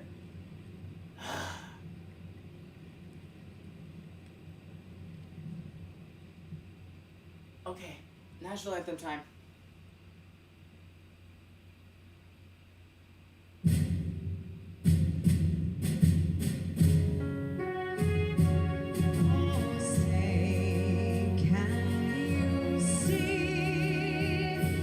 By the dawn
I'm gonna come sit down again. Okay, so first of all, I would just like to point out that Lady Gaga has an immaculate singing voice. Like, she's talented. Second thing I would like to point out, did she sing that in Ladies a British and accent? Please welcome from the city of South Fulton, Georgia Fire and Rescue Department, President of the International Association of Firefighters, Local 3920, Fire Captain Andrea M. Hall, for the reciting of the Pledge of Allegiance. Sound like she's saying that in a British accent. Oh, it's the Pledge of Allegiance. I forget what this is, honestly. I pledge allegiance to the flag of the United States of America Yeah. and to the republic for which it stands, one nation, under God, indivisible, with liberty and justice for all. Okay. I used to never say the pledge as a kid in school because it felt very Russian to me. And I still don't because it's weird. You don't need to pledge it. This is a free country. But she signed it. She did ASL while doing it. It was very impressive. What you are all about Oh, to be Amy's part back. of America is Amy a Klobuchar. historic moment of firsts. To administer the oath to our first African American, our first Asian American, and our first woman vice president, Kamala Harris, it is my great privilege to welcome to the inaugural stage the first Latina to ever serve on the Supreme Court of the United States of America, Justice Sonia Sotomayor. I don't think that was pronounced Ladies and correctly. gentlemen, please remain standing for the oath of office, followed by musical honors. Sotomayor. She said that so Spanish. That's not. I don't think that's how you pronounce that. But hey, man, look, your name, not mine. Please raise your right hand and repeat after me. I, Kamala Davy Harris, do solemnly swear I, Kamala Davy Harris, do solemnly swear that I will support and defend the Constitution of the United States that I will support and defend the Constitution of the United States against all enemies, foreign and domestic, against all enemies, foreign and domestic, that I will bear true faith and allegiance to the same, that I will bear true faith and allegiance to the same, that I take this obligation freely, that I take this obligation freely, without any mental reservation or purpose of evasion, without any mental reservation or purpose of evasion, that I will well and faithfully discharge that I will well and faithfully discharge the duties of the office on which I am about to enter. the duties of the office upon which I am about to enter. So help me God. So help me God. All right. Okay, just real quick. I wasn't the only one that caught that. Sotomayor, I don't even know if I'm pronouncing that correctly. Justice Sotomayor that just swore in Vice President Kamala Harris, she pronounced Kamala Harris's name wrong. Right? Like, I wasn't the only one. She said, Kamala. She said Kamala Harris instead of Kamala. And then on top of that, Kamala just repeated her own name incorrectly. Ladies and gentlemen, please be Am seated. I wrong?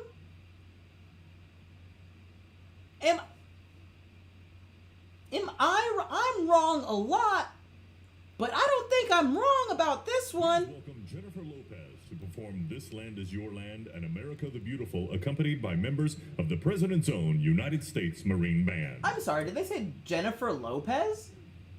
J-Lo is here? Yo, Biden got some pull. He got Lady Gaga and J-Lo? Yo, like, okay.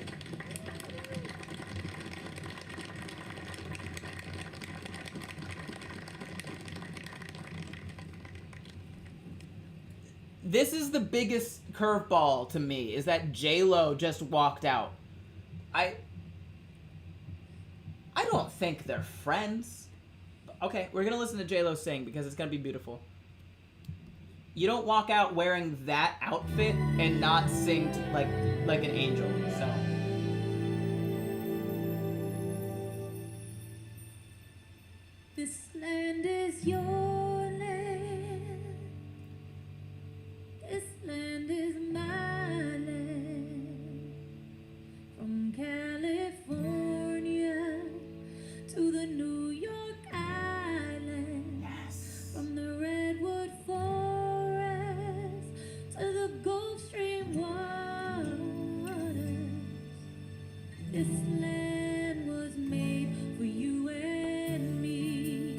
feel like I'm in church.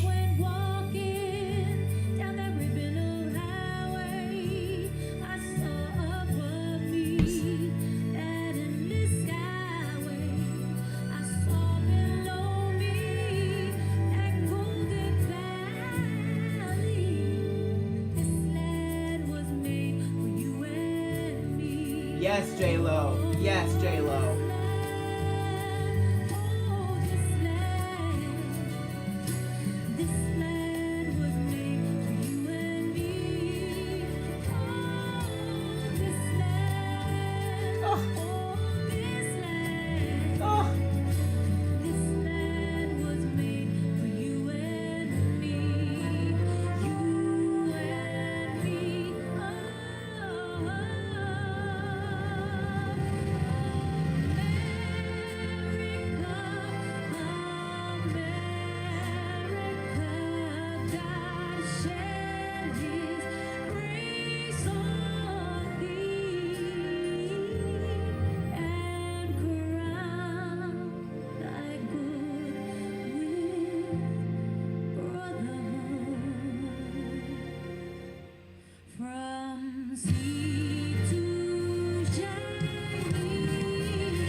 Yes.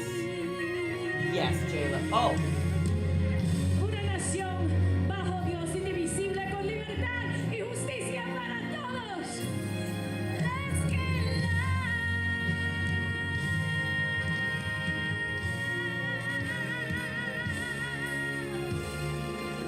This land was made for you and me.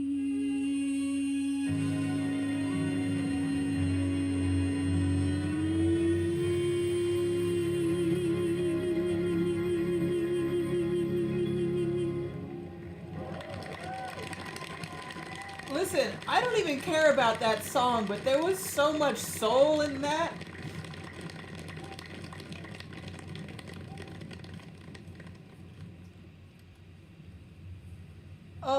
Well, that was great. The sun is shining. Mr. President-elect, this is the first inauguration in the history of America where J-Lo was the warm-up act for Chief Justice Roberts. So, Jennifer Lopez walked out in just like immaculate white dresses and robes, and she came and she sang America the Beautiful the way that I cook with butter, straight from the heart. And then Senator Amy Klobuchar just comes up on the mic right after that and goes, well, that was great. Amy, were you there? I'm so mad at Senator Amy Klobuchar now. I'm so mad at that. Alright, this is the important thing, guys.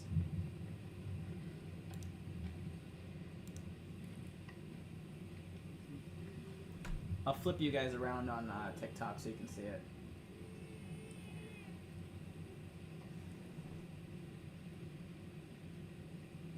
Please raise your right hand and repeat after me. I, Joseph Robinette Biden Jr., do solemnly swear. I, Joseph Robinette Biden Jr., do solemnly swear. That I will faithfully execute. That I will faithfully execute. The office of President of the United States. Office of President of the United States. And will, to the best of my ability.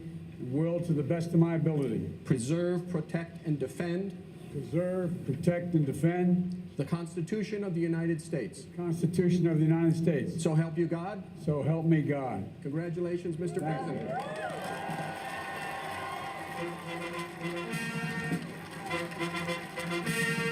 He did it.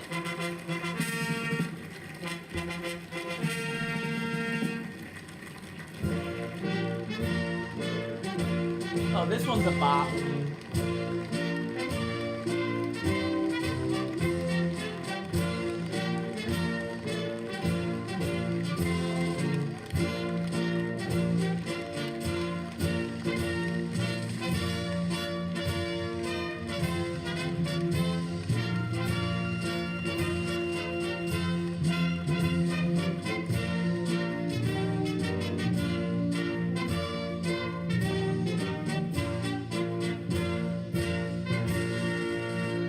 Oh, great. Okay. A lot of you guys are crying in the comments. That's great. Feel free to celebrate. Your guy won. But don't take it too far. Don't overreact to this. We still just elected another old white man as president. Y'all ready for 4 more years of status quo? Oh, am I ruining the moment? Whoops. Look, guys, don't idolize politicians. The last guy you might have hated, but it's not like this guy is gonna bring you everything you ever wanted for Christmas or anything. This isn't your dad that just came back with a gallon of milk.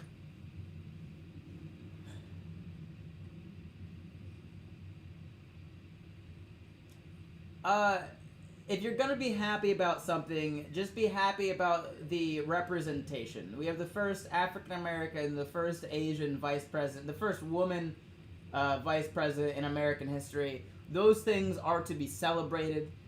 Regardless of what you think about Kamala Harris herself, the fact that it took us this long to have our very first female vice president is insane, and the fact that we have one now is to be celebrated.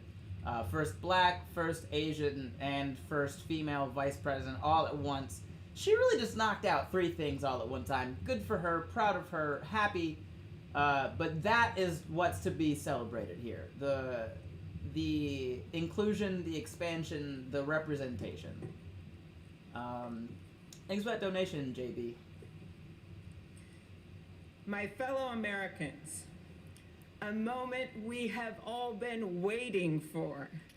It is now my great privilege and high honor to be the first person to officially introduce the 46th President of the United States, Joseph R. Biden Jr.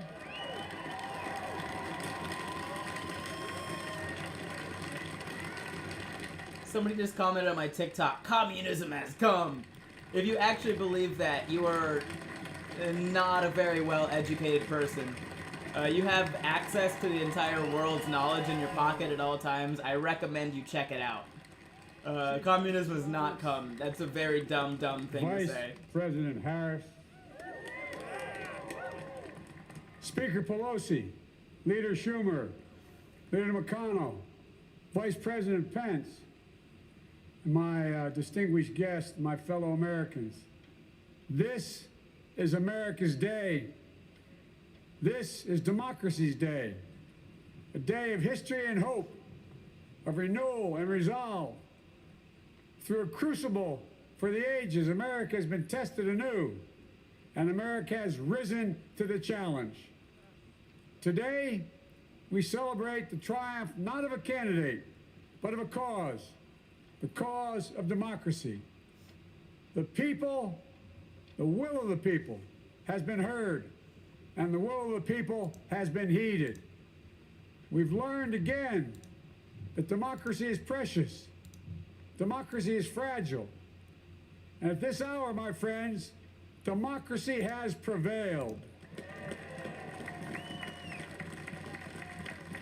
So now, on this hallowed ground where just a few days ago, violence sought to shake the Capitol's very foundation, we come together as one nation, under God, indivisible, to carry out the peaceful transfer of power as we have for more than 2 centuries. As we look ahead in our uniquely American way, restless, bold, optimistic, and set our sights on the nation we know we can be and we must be. I thank my predecessors of both parties for their presence here today. I thank them from the bottom of my heart. And I know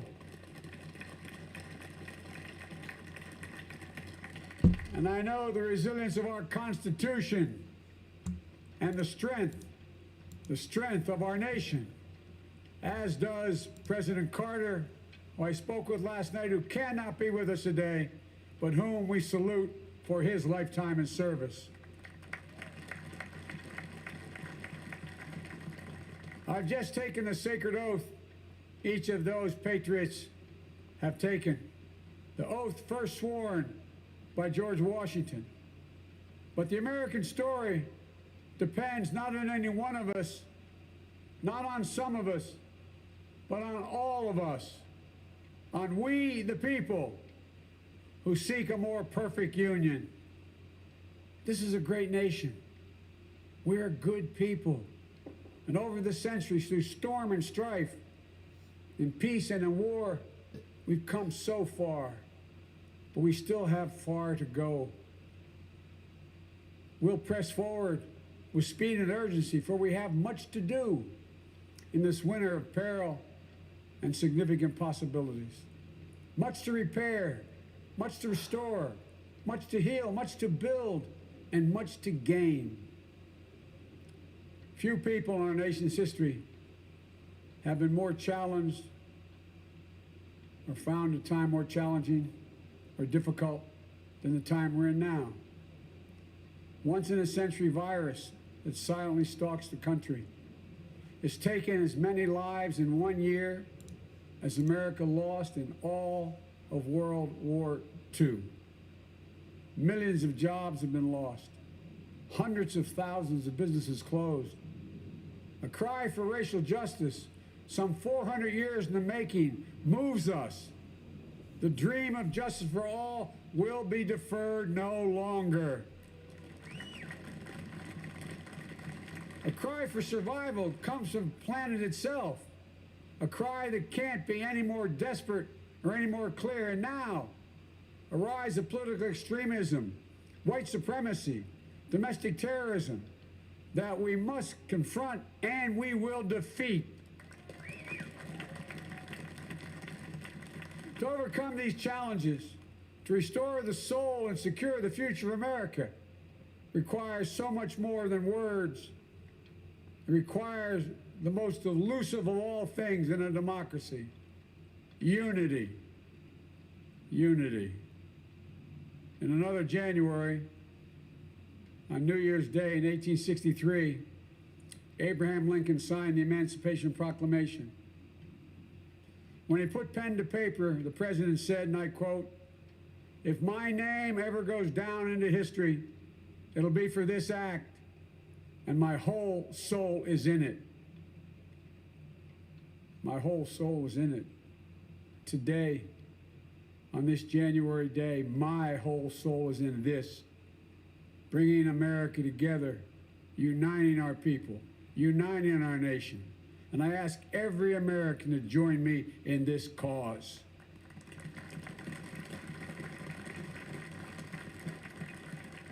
Uniting to fight the foes we face: anger, resentment and hatred, extremism, lawlessness, violence, disease, joblessness, and hopelessness.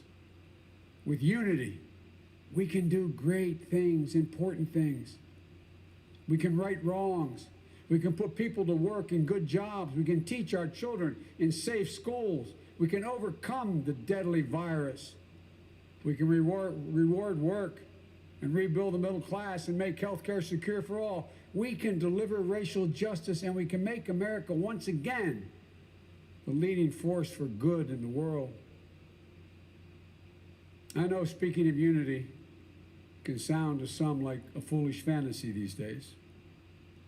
I know the forces that divide us are deep and they are real. But I also know they are not new. Our history has been a constant struggle between the American ideal that we're all are created equal and the harsh, ugly reality that racism, nativism, fear, demonization have long torn us apart. The battle is perennial, and victory is never assured. Through Civil War, the Great Depression, World War, 9/11, through struggle, sacrifice, and setbacks, our better angels have always prevailed. In each of these moments, enough of us have come together to carry all of us forward. And we can do that now. History, faith, and reason show the way of unity. We can see each other not as adversaries, but as neighbors. We can treat each other with dignity and respect. We can join forces stopped the shouting and lowered the temperature. For without unity, there is no peace, only bitterness and fury. No progress, only exhausting outrage. No nation, only a state of chaos. This is our historic moment of crisis and challenge, and unity is the path forward. And we must meet this moment as the United States of America. If we do that, I guarantee you we will not fail. We have never, ever, ever, ever failed in America when we've acted together. And so today, at this time, in this place, let's start afresh, all of us. Let's begin to listen to one another again, hear one another, see one another, show respect to one another. Politics doesn't have to be a raging fire, destroying everything in its path. Every disagreement doesn't have to be a cause for total war. And we must reject the culture in which facts themselves are manipulated and even manufactured.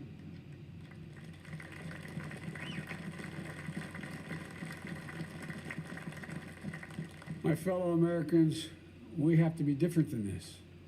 America has to be better than this. And I believe America is so much better than this. Just look around. Here we stand in the shadow of the Capitol Dome, as was mentioned earlier, completed amid the Civil War, when the Union itself was literally hanging in the balance. Yet we endured. We prevailed. Here we stand, looking out on the great mall where Dr. King spoke of his dream. Here we stand where 108 years ago, at another inaugural, thousands of protesters tried to block brave women marching for the right to vote. And today, we mark the swearing in of the first woman in American history elected to national office, Vice President Kamala Harris. Don't tell me things can't change. Here we stand, across the Potomac from Arlington Cemetery, where heroes who gave the last full measure of devotion rest in eternal peace. And here we stand, just days after a riotous mob thought they could use violence to silence the will of the people, to stop the work of our democracy, to drive us from this sacred ground. It did not happen. It will never happen. Not today, not tomorrow, not ever, not ever.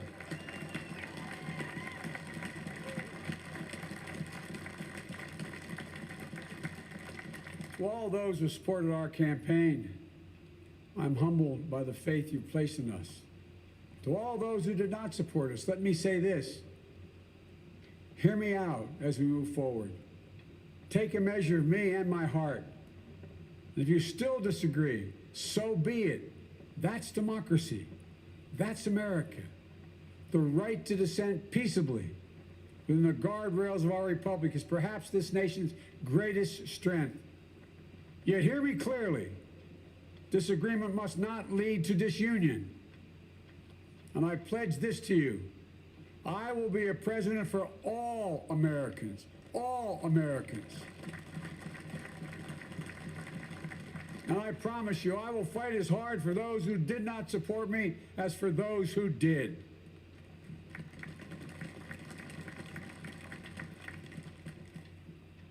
Many centuries ago, St. Augustine, a saint of my church, wrote that a people was a multitude defined by the common objects of their love.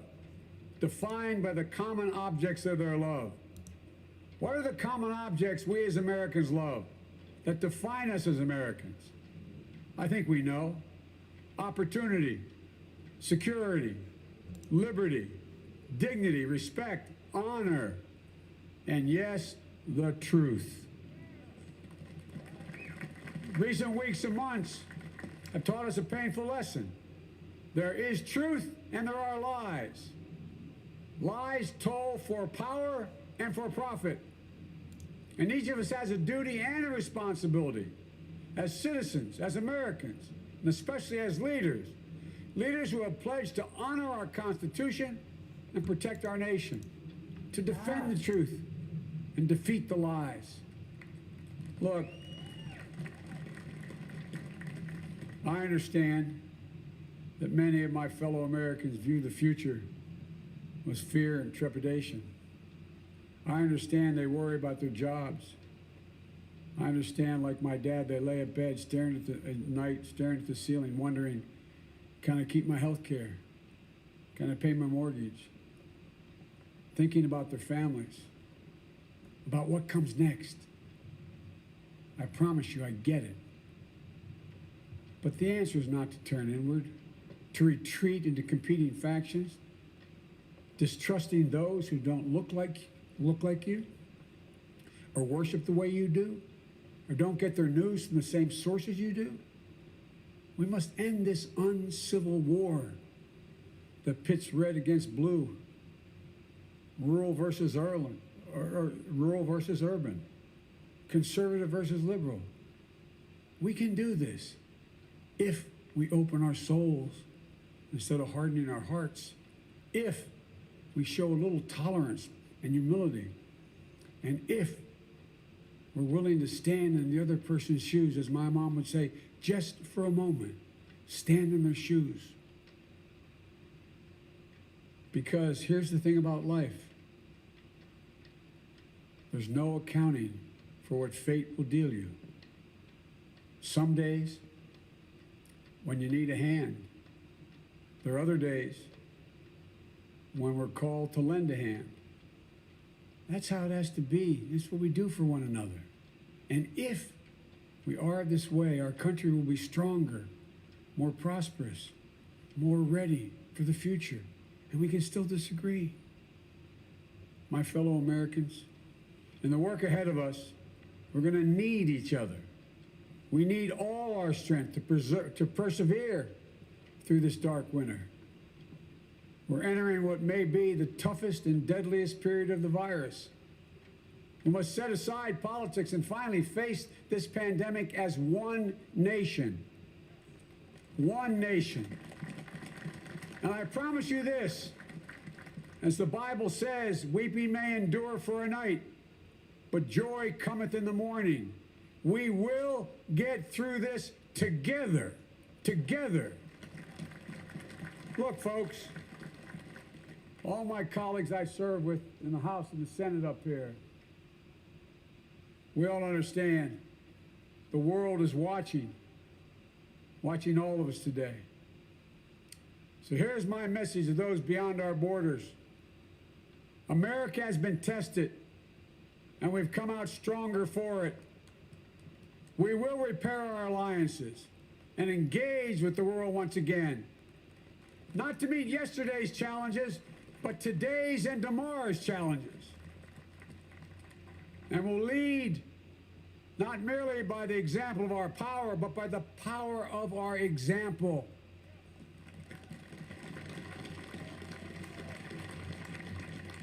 We'll be a strong and trusted partner for peace, progress, and security. Look, you all know we've been through so much in this nation. And my first act as president, I'd like to ask you to join me in a moment of silent prayer. Remember all those who we lost in this past year to the pandemic. Those 400,000 fellow Americans, moms, dads, husbands, wives, sons, daughters, friends, neighbors, and co-workers. We'll honor them for becoming the people and the nation we know we can and should be. So I ask you, let's say a silent prayer for those who've lost their lives and those left behind, and for our country.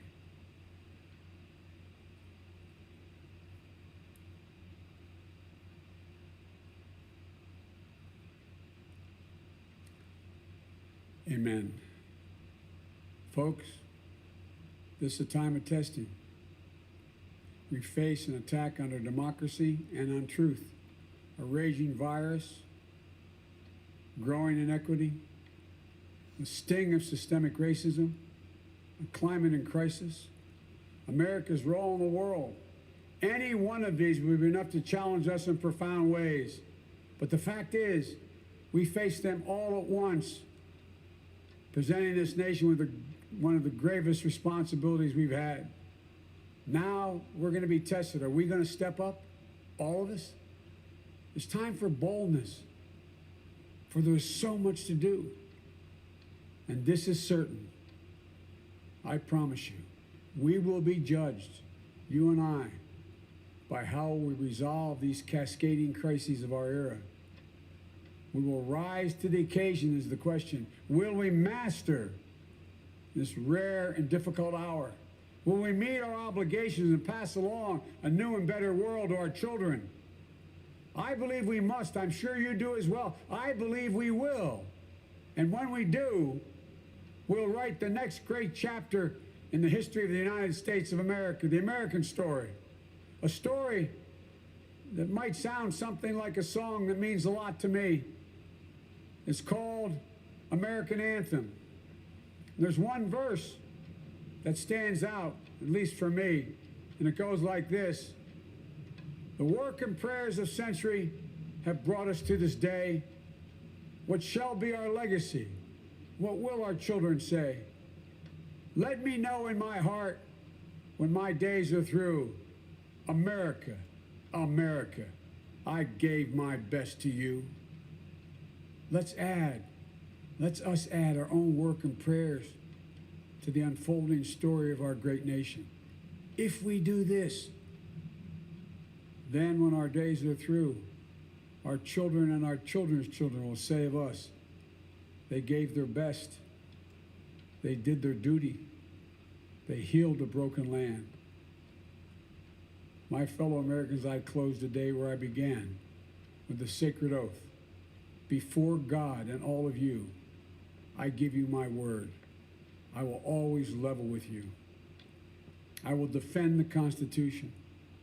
I'll defend our democracy. I'll defend America. And I'll give all of you, keep everything I do in your service, thinking not of power, but of possibilities, not of personal interest, but the public good. And together, we shall write an American story of hope, not fear, of unity, not division, of light, not darkness, a story of decency and dignity, love and healing, greatness and goodness. May this be the story that guides us, the story that inspires us, and the story that tells ages yet to come that we answered the call of history. We met the moment. Democracy and hope, truth and justice did not die on our watch but thrived. That America secured liberty at home and stood once again as a beacon to the world. That is what we owe our forebears, one another, and generation to follow. So, with purpose and resolve, we turn to those tasks of our time, sustained by faith, driven by conviction, and devoted to one another and the country we love with all our hearts. May God bless America, and may God protect our troops. Thank you, America.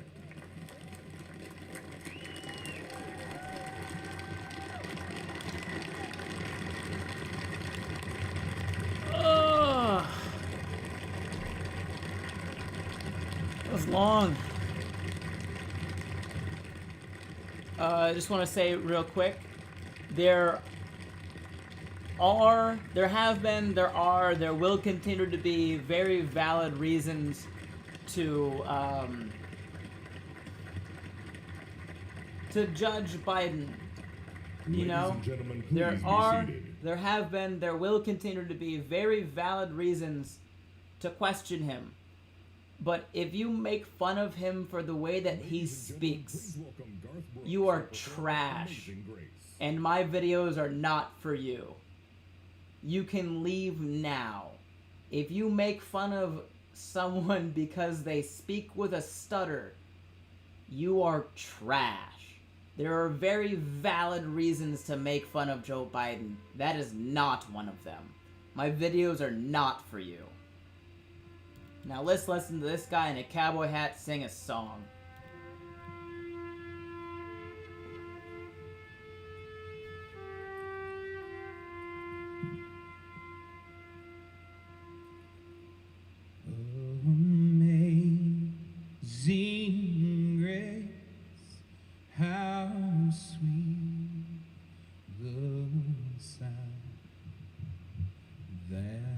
saved a wretch It is Garth like Brooks, yes. me.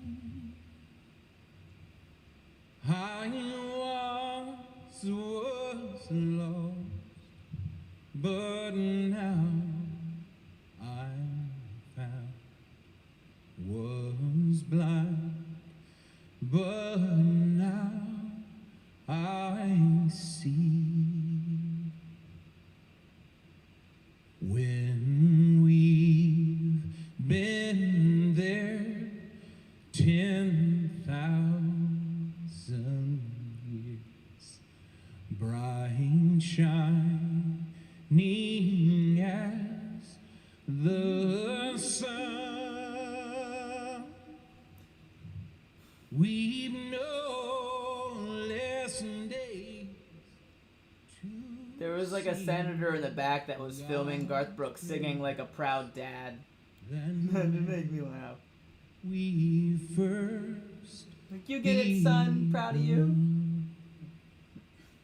If I can ask you to sing this last verse with me, not just the people here, but the people at home, at work, as one, united. Oh, we have to sing it all together, guys. Amazing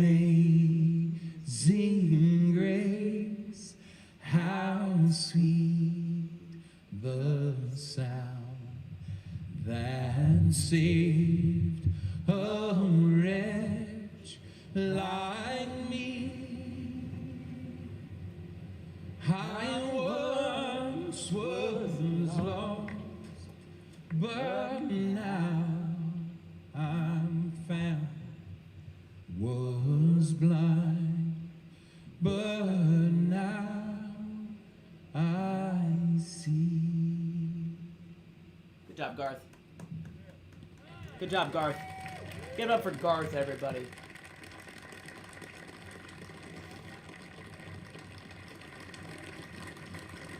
Really proud of Garth. He looks so stern. Like, he's just like, yes, this was my moment. I have trained my whole life for this. He just dapped up Obama and the female Obama. I could have just said their first names, huh? Hard not to be reminded of... Is this Roy again? Why are people... People are laughing, but I don't know what the joke... Oh, Garth's running. What happened? Show me. Go back. Oh, they're clapping again. I missed a joke. I don't know what happened. Hard not to be reminded of President Obama's singing that same song at the Mother Emanuel Church. Thanks for that donation, Valkyrie Kara. A song that in our culture is as close to both poetry and prayer as you could possibly come. And we're going to finish with those two things. Let me introduce Amanda Gorman, our nation's first ever National Poet Laureate. Ooh, we get a poet.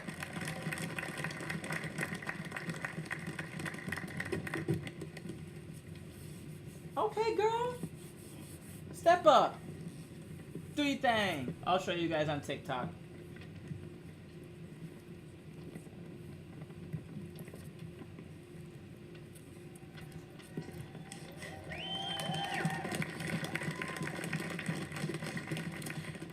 Mr. President, Dr. Biden, Madam Vice President, Mr. Emhoff, Americans, and the world. When day comes, we ask ourselves, where can we find light in this never-ending shade? The loss we carry, a sea we must wade. We've braved the belly of the beast. We've learned that quiet isn't always peace. In the norms and notions of what just isn't always just is. And yet the dawn is hours before we knew it. Somehow we do it. Somehow we've weathered and witnessed a nation that isn't broken, but simply unfinished. We, the successors of a country and a time where a skinny black girl descended from slaves and raised by a single mother can dream of becoming president, only to find herself reciting for one. And yes, we are far from polished, far from pristine, but that doesn't mean we are striving to form a union that is perfect. We are striving to forge our union with purpose, to compose a country committed to all cultures, colors, characters, and conditions of man. And so we lift our gazes not to what stands between us, but what stands before us. We close the divide because we know to put our future first, we must first put our differences aside. We lay down our arms so we can reach out our arms to one another. We seek harm to none and harmony for all. Let the globe, if nothing else, say this is true. That even as we grieved, we grew, that even as we hurt, we hoped, that even as we tired, we tried, that we'll forever be tied together, victorious, not because we will never again know defeat, but because we will never again sow division. Scripture tells us to envision that everyone shall sit under their own vine and fig tree, and no one shall make them afraid.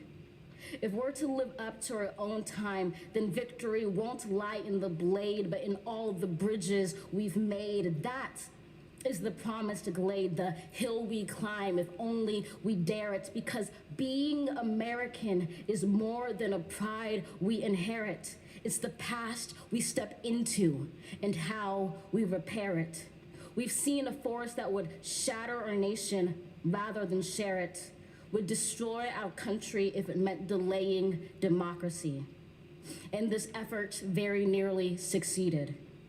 But while democracy can be periodically delayed, it can never be permanently defeated. In this truth, in this faith we trust, for while we have our eyes on the future, history has its eyes on us. This is the era of just redemption. We feared it at its inception. We did not feel prepared to be the heirs of such a terrifying hour, but within it we found the power to author a new chapter, to offer hope and laughter to ourselves. So, while once we asked, how could we possibly prevail over catastrophe? Now we assert, how could catastrophe possibly prevail over us? We will not march back to what was, but move to what shall be, a country that is bruised but whole, benevolent but bold, fierce and free. We will not be turned around or interrupted by intimidation, because we know our inaction and inertia will be the inheritance of the next generation. Our blunders become their burdens. But one thing is certain: if we merge mercy with might and might with right, then love becomes our legacy and change our children's birthright. So let us leave behind a country better than the one we were left. With every breath from my bronze-pounded chest, we will raise this wounded world into a wondrous one. We will rise from the gold-limbed hills of the west. We will rise from the wind-swept northeast, where our forefathers first realized revolution. We will rise from the lake-rimmed cities of the Midwestern states. We will rise from the sun-baked south. We will rebuild, reconcile, and recover in every known nook of our nation, in every corner called our country. Our people, diverse and beautiful, will emerge battered and beautiful. When day comes, we step out of the shade, aflame and unafraid. The new dawn blooms as we free it. For there is always light, if only we're brave enough to see it, if only we're brave enough to be it.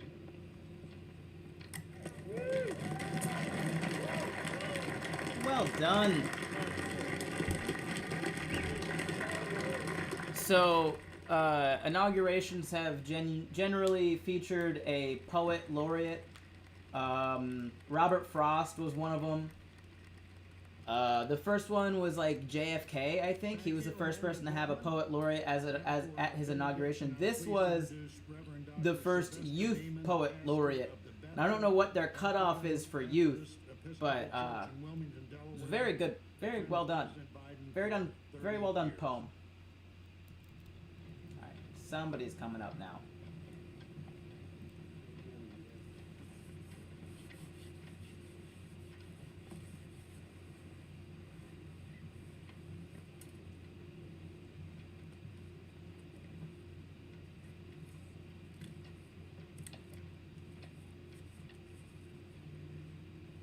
As a nation and people of faith gathered in this historical moment, I don't know who this is. let us unite in prayer. God, Reverend Dr. we Sylvester gather S. under the Beeman. beauty of your holiness and the holiness of your beauty. We seek your face, your smile, your warm embrace. We petition you once more in this celebration.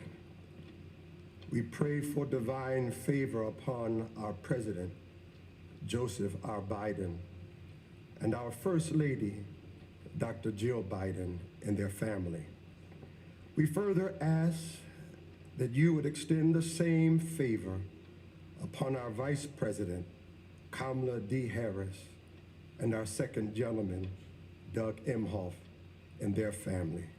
More than ever, they and our nation need you. We need you, for in you we discover our common humanity. In our common humanity, we will seek out the wounded and bind their wounds. We will seek healing for those who are sick and diseased. We will mourn our dead. The Matrix, that's right. That's what it We looks will like. befriend the lonely, the least, and the left out. We will share our abundance with those who are hungry. We will do justly to the oppressed, acknowledge sin, and seek forgiveness, thus grasping reconciliation. In discovering our humanity, we will seek the good in and for all our neighbors. We will love the unlovable, remove the stigma of the so-called untouchables. We will care for our most vulnerable, our children, the elderly, emotionally challenged, and the poor. We will seek rehabilitation beyond correction. We will extend opportunity to those locked out of opportunity. We will make friends of our enemies. We will make friends of our enemies. People, your people, shall no longer raise up weapons against one another. We will rather use our resources for the national good and become a beacon of life and goodwill to the world. And neither shall we learn hatred anymore. We will lie down in peace and not make our neighbors afraid. In you, O God, we discover our humanity. In our humanity, we discover our commonness. Beyond the difference of color, creed, origin, political party, ideology, geography, and personal preferences. We'll become greater stewards of your environment, preserving the land, reaping from it a sustainable harvest, and securing its wonder and miracle-giving power for generations to come.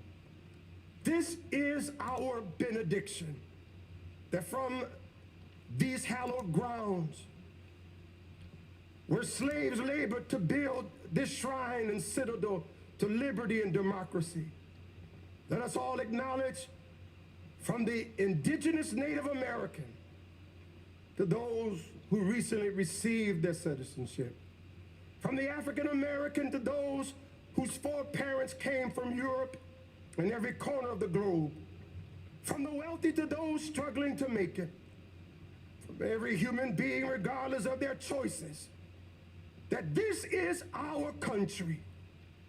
As such, teach us, O God. As such, teach us, O God, to live in it, love in it, be healed in it, and reconcile to one another in it, lest we miss kingdom's goal. To your glory, majesty, dominion, and power forever. Hallelujah. Glory, hallelujah. in the strong name of our collective faith.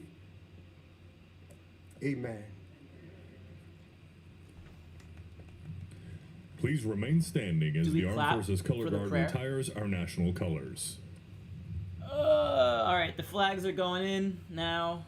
So after the flags go in, then everybody leaves. It's pretty much over. We'll keep streaming it until it is officially over, though. So all the military flags are about to be picked up and walked out, including the Space Force flag. Oh no, the Coast Guard flag goes behind the Space Force flag. Oh. Oh no, Coast Guard, I'm so sorry. Oh, who picked that order? It's so rude.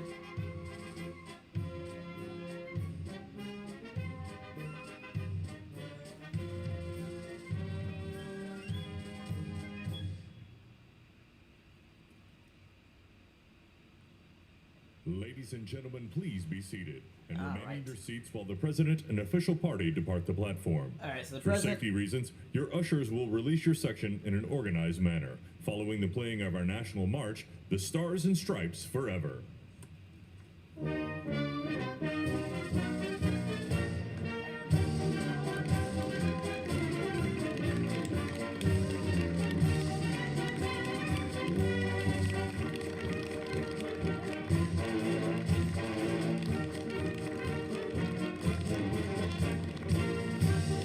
This song's a bop.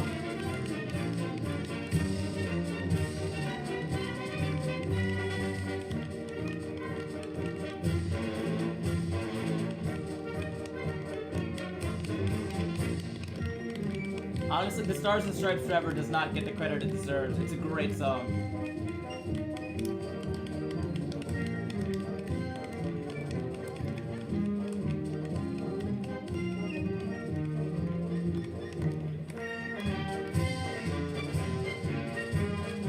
Yes.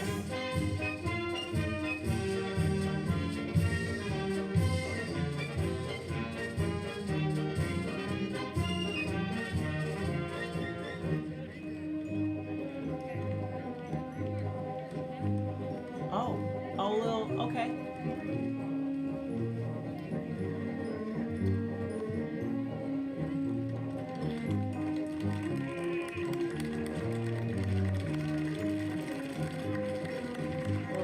Little soft interlude here.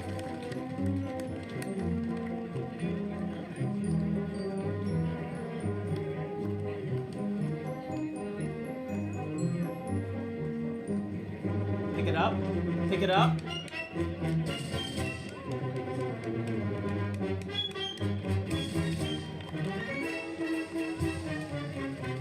Okay. So many twists and turns.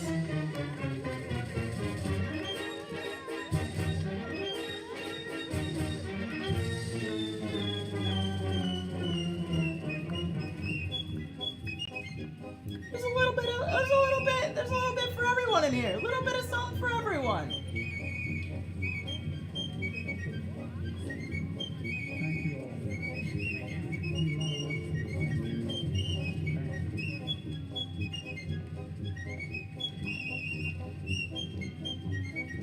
This part is played by Pixies. Well,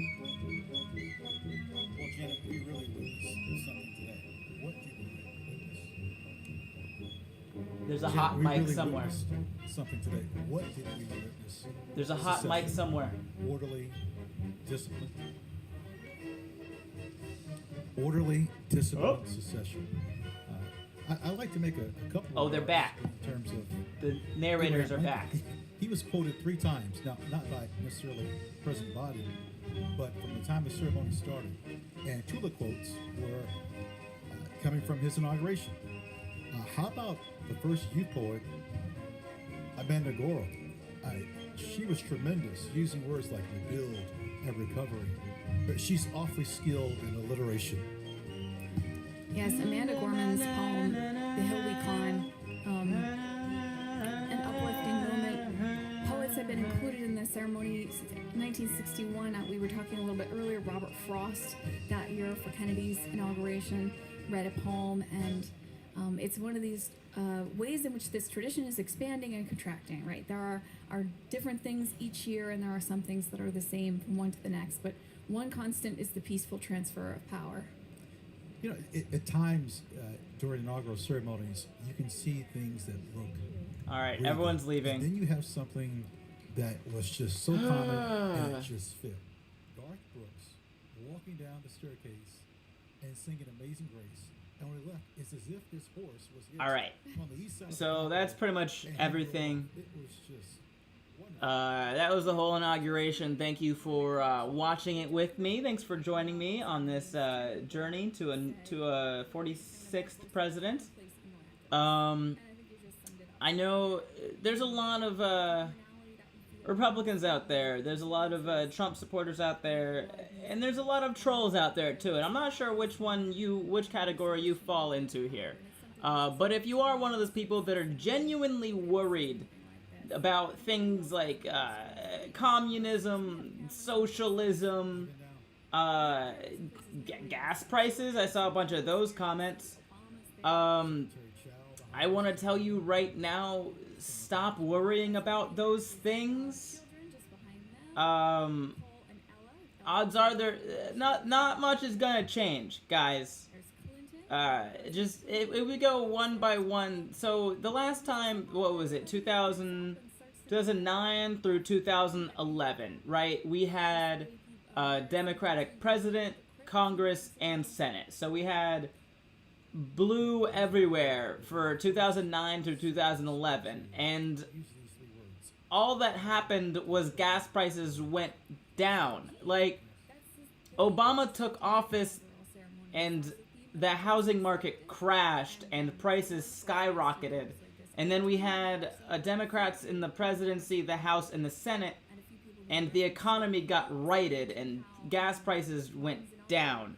So I don't think the gas price thing, also a weird one, I wouldn't believe that. Whoever you're hearing that from, just tell them relax. That's not a thing you should worry about. Communism? What year is this? What decade are you still living in that you're still, you're genuinely afraid of communism taking over? If communism was taking over, it would have left China by now. But, like, there's not very many communist countries that aren't just owned by other countries. You do not have to worry about America becoming a communist nation. You don't. That's a ridiculous, silly thing. This isn't the 1940s, 50s, 60s. You're being silly. That's not communism in America is not a thing that you have to worry about. So stop. If you are genuinely worried that communism is coming to America, Joseph R. Biden is not the guy that you should be worried about bringing it. So you can relax. You don't have to worry about that. Thank you for that donation, Eric Steen Nielsen, 100 DKK. I have no idea what unit of money that is, but you're welcome, and thank you for your donation. So I guess we take that next step of people are worried about socialism. I just, like, there are just as many valid criticisms of socialism as there are of capitalism. So if you don't like socialism for normal reasons, you're right. You can have valid criticisms of it. Just like you can have valid criticisms of capitalism. But socialism in and of itself is not scary. If you ever hear someone try to use the word socialism as a scare word or a hot button word, you can pretty much just write them off. They're not worth listening to. Your fears don't belong on socialism. So socialism in and of itself is not a scary thing. If you are scared of socialism, it's probably just because you don't actually understand what it is or how it works. The other thing you know about socialism entering America, one, Joseph Biden is not going to be the person that ushers socialism into America. Two, most quote-unquote socialist countries that you hear about aren't actually socialist countries. They have some mixture of democratic socialism or social democracy, which are different. They're not full socialists. That would be democratic socialism or social democracy. So both of those things, again, not something to be afraid of, and you should probably actually research it because you might enjoy it. You might like what they had to say. Again, Joseph R. Biden is not the person that's going to bring social democracy into America. I highly doubt much will change in the next 4 years. You do not have to worry about these things. Someone said Venezuela. I hear that one a lot. So, Venezuela, yes, was socialist, but socialism was not what destroyed Venezuela. Venezuela was destroyed by poor leadership and constant attempted coups. There's a lot of behind-the-scenes underground things that kind of attacked the president of Venezuela during their socialist regime. When Venezuela first became socialist, their economy boomed, and then after that it kind of collapsed. But that wasn't because of socialism, it was just because the leader put literally all of their money into oil. So when America put sanctions on that oil and or stopped buying that oil, their economy collapsed because they stopped getting income.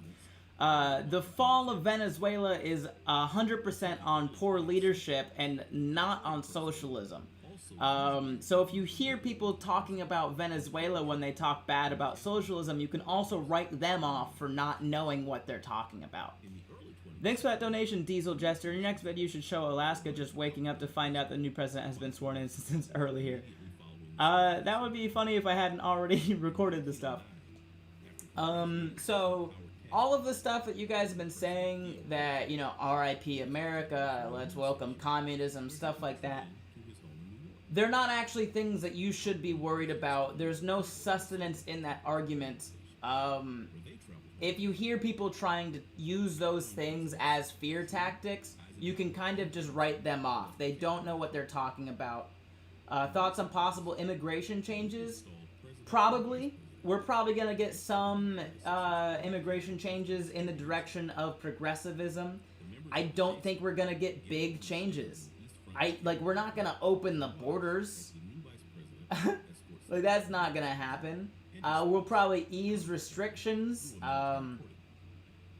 as far as separating children and parents at the border. We will probably ease restrictions on that. I doubt we'll put kids in cages anymore, but again, that's a thing that won't happen immediately. That'll be in like a month or two. We'll eventually hear a story about how he's easing those restrictions. But y'all don't have all that much to worry about. He said he wants to implement an 8-year plan to citizenship. That's still,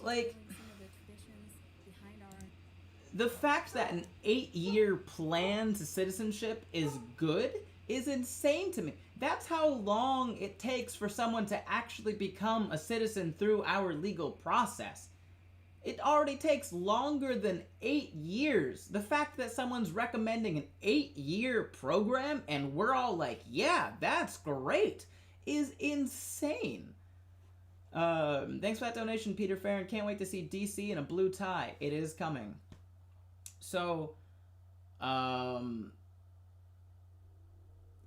there's gonna be he's gonna release his first 100-day plan as everyone does.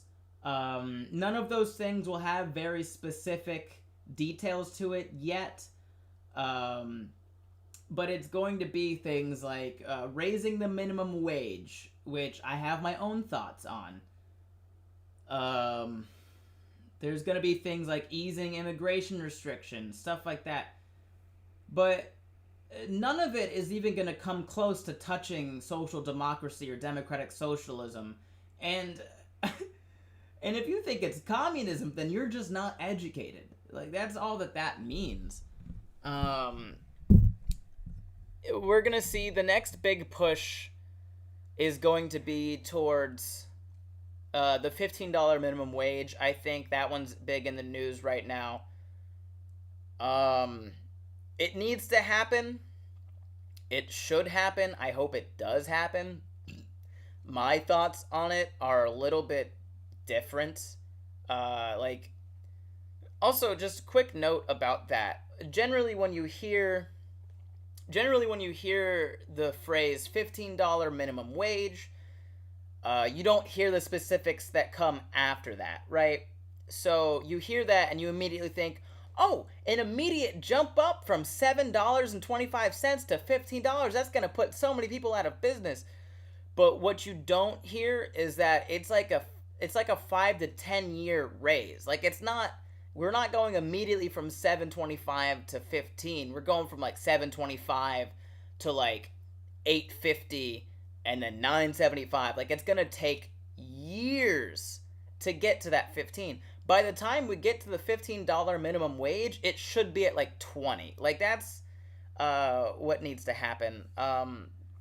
I don't think that we should have a firm, like, it has to be this number. Personally, I believe when we talk about minimum wage, we should just refer to it as a quote-unquote livable wage. So whatever you need to be paid to live in America is what the minimum wage should be. So I don't think it should be a flat number. I think it should be a regional-based percentage adjusted for cost of living. So instead of passing a law that's like, hey, $15 minimum wage in a few years, it should be, hey, we're going to pass a law that will adjust the minimum wage to be the cost of living per capita. Because there are places in, like, Montana where you can make, like, $4 an hour and you'll be fine. But if you live in LA, you need to make a lot more. So why are we doing a flat rate for the whole country? It should just be regional-based area cost of living. That's what it should be. So, like, if you live in Orlando, Florida, you need to make, like, $15 an hour to live here. But if you live in Bithlo, Florida, you can live off of, like, $8 an hour. So a minimum wage that adjusts to the cost of living by region, it makes way more sense to me. I also think that there will be laws in there to help small businesses, because a $15 minimum wage for a lot of small businesses is a rough ask, which is why we have laws on the books to help small businesses get off the ground. We have small business tax credits. We have so much stuff to help small businesses. So if you are a small business owner and you are struggling, it is not necessarily the fault of the government that you're struggling. It's also probably not 100% your fault. Small businesses are not easy to get off the ground. You probably would be more accurate in blaming big business that is in your line of field, because they have so much money they can charge less for their products. So there's that. The other thing with I just lost my train of thought. The ADHD is strong today. I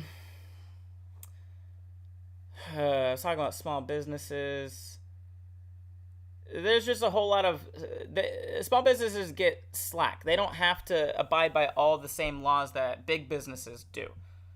As far as like economy and all that stuff is. So no, basically all I want to say is that you really don't have much to worry about if you are a Republican, if you are a conservative, if you are a Trump supporter, what have you, all of your fears are fairly baseless. You don't really have much to worry about. I think some things will change towards a progressive attitude, but we're not going to see very many big things. Just like when Trump was in office, he said he was going to do a lot of stuff. He did very little of it. Not really, like in the grand scheme of things, not very much changed under Trump legally.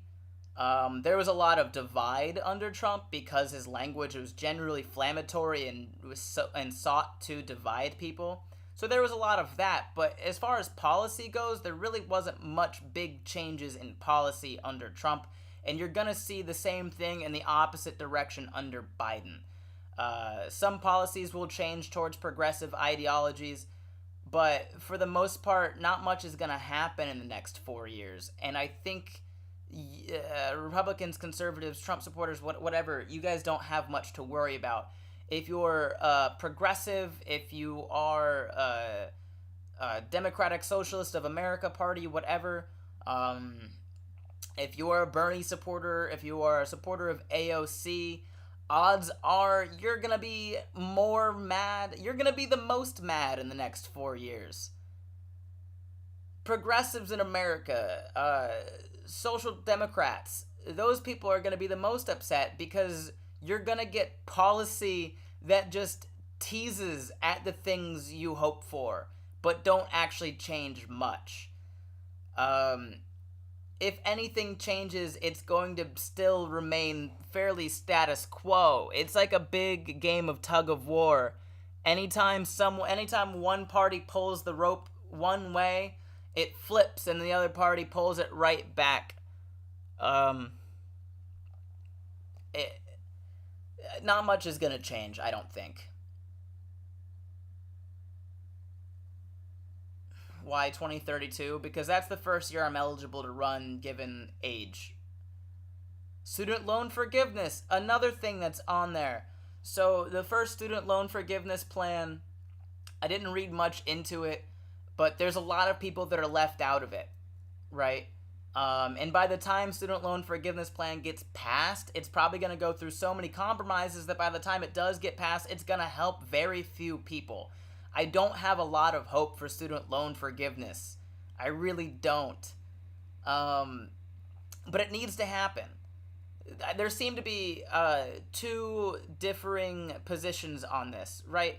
So the first idea of student loan forgiveness is why forgive their loans? They should be responsible for the money that they took out, right? And to a certain extent, you're correct. People should be responsible for the money that they take out on loans.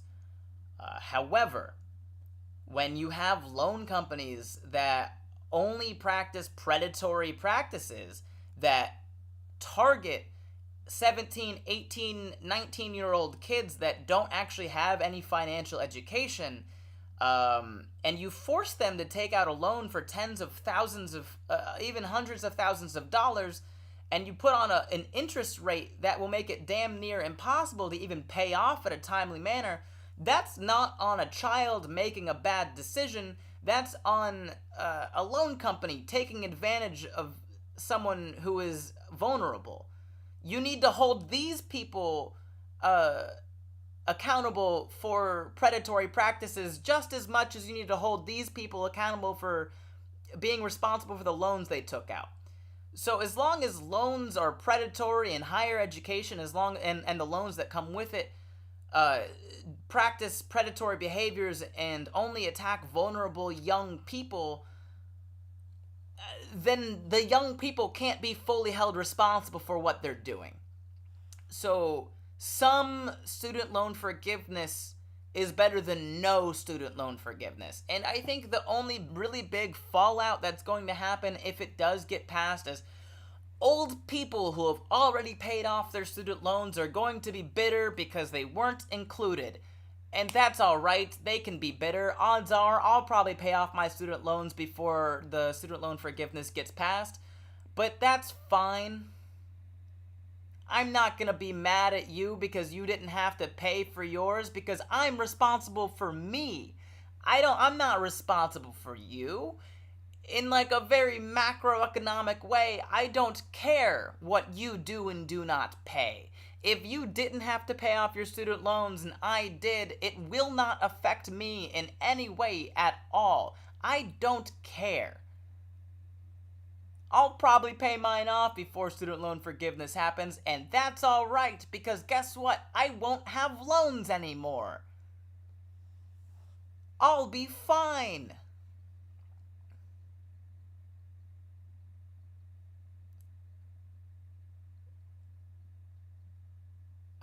Yeah, that's another thing. You see these predatory practices happen all over the place. Like, if you go to a car dealership that is right outside of a military base, they will give you a car with like 15% interest, if not higher, because they know for the first time in your young adult life, you have money to blow and all you want to do is spend it on a car. So all these young kids that just graduated from basic training rush to the nearest car dealership and buy the most expensive car they can at like a 25% interest rate, because these car dealerships, all they're doing is taking advantage of these young kids that don't know any better. Yeah, there's some responsibility to be had on those kids that don't know any better, but if they've never been taught, then you can't blame them for not knowing.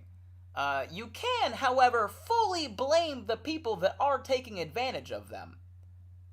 Like, why are we not mad at the people that are fully taking it? That these are evil people that go like, hey, I know you don't know any better, and I'm going to take advantage of you for it.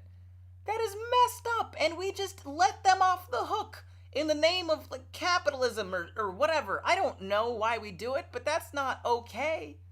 We can't let people off the hook for taking advantage of their fellow man. That's not how we work. That's not how people work. That's not how society works.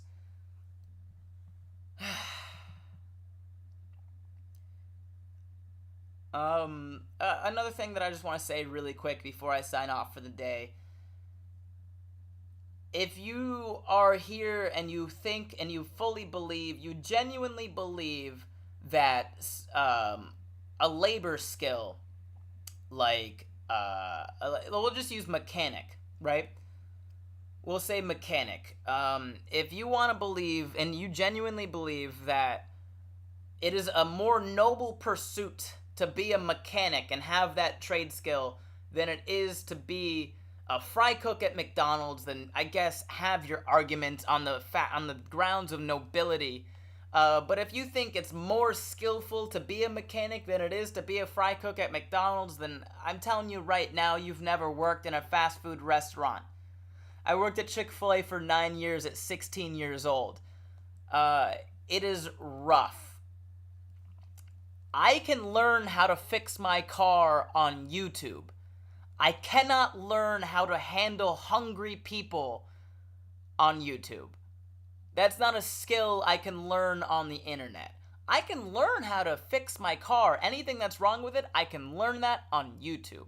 I cannot learn how to handle stress on YouTube. So just because you have a physical skill here and it's different from this physical skill here, do not make those two things equal. They do not make one thing more important than the other. If you are a human being on this planet, in this country, you deserve to make enough money to live, period, the end. I don't care what it is you do. That's not my job. My job is not to care about what your job is or what your potential is. I don't care if you want to work. If you are happy working at McDonald's for the rest of your life, then by all means, my guy, work at McDonald's. Do what makes you happy. I'm not going to sit here and tell you that you're wrong for doing a job that makes you happy, regardless of what it is. The point I want to make is if you work in America, you deserve to make enough money to live, period, the end. That's it. And if you want to argue that people don't deserve to live, that is your argument. Your argument isn't against a minimum wage, isn't against all of this stuff. You have to argue with me. The only argument that you can take up is that you do not believe certain people deserve to live. That is your argument. Because my argument is that all people in America deserve to make enough money to live. That is my argument. Your argument, the only argument you can have against me right now is that you believe certain people don't deserve to live. Period. The end. I'm going to end this now because I've been talking for a while and I need to drink water, get enough sleep, tell the people that you love them. Stop being scared of things that you shouldn't be afraid of. And at 7 p.m., I will be streaming again, Wacky Game Wednesday, and it'll be very silly. That's it.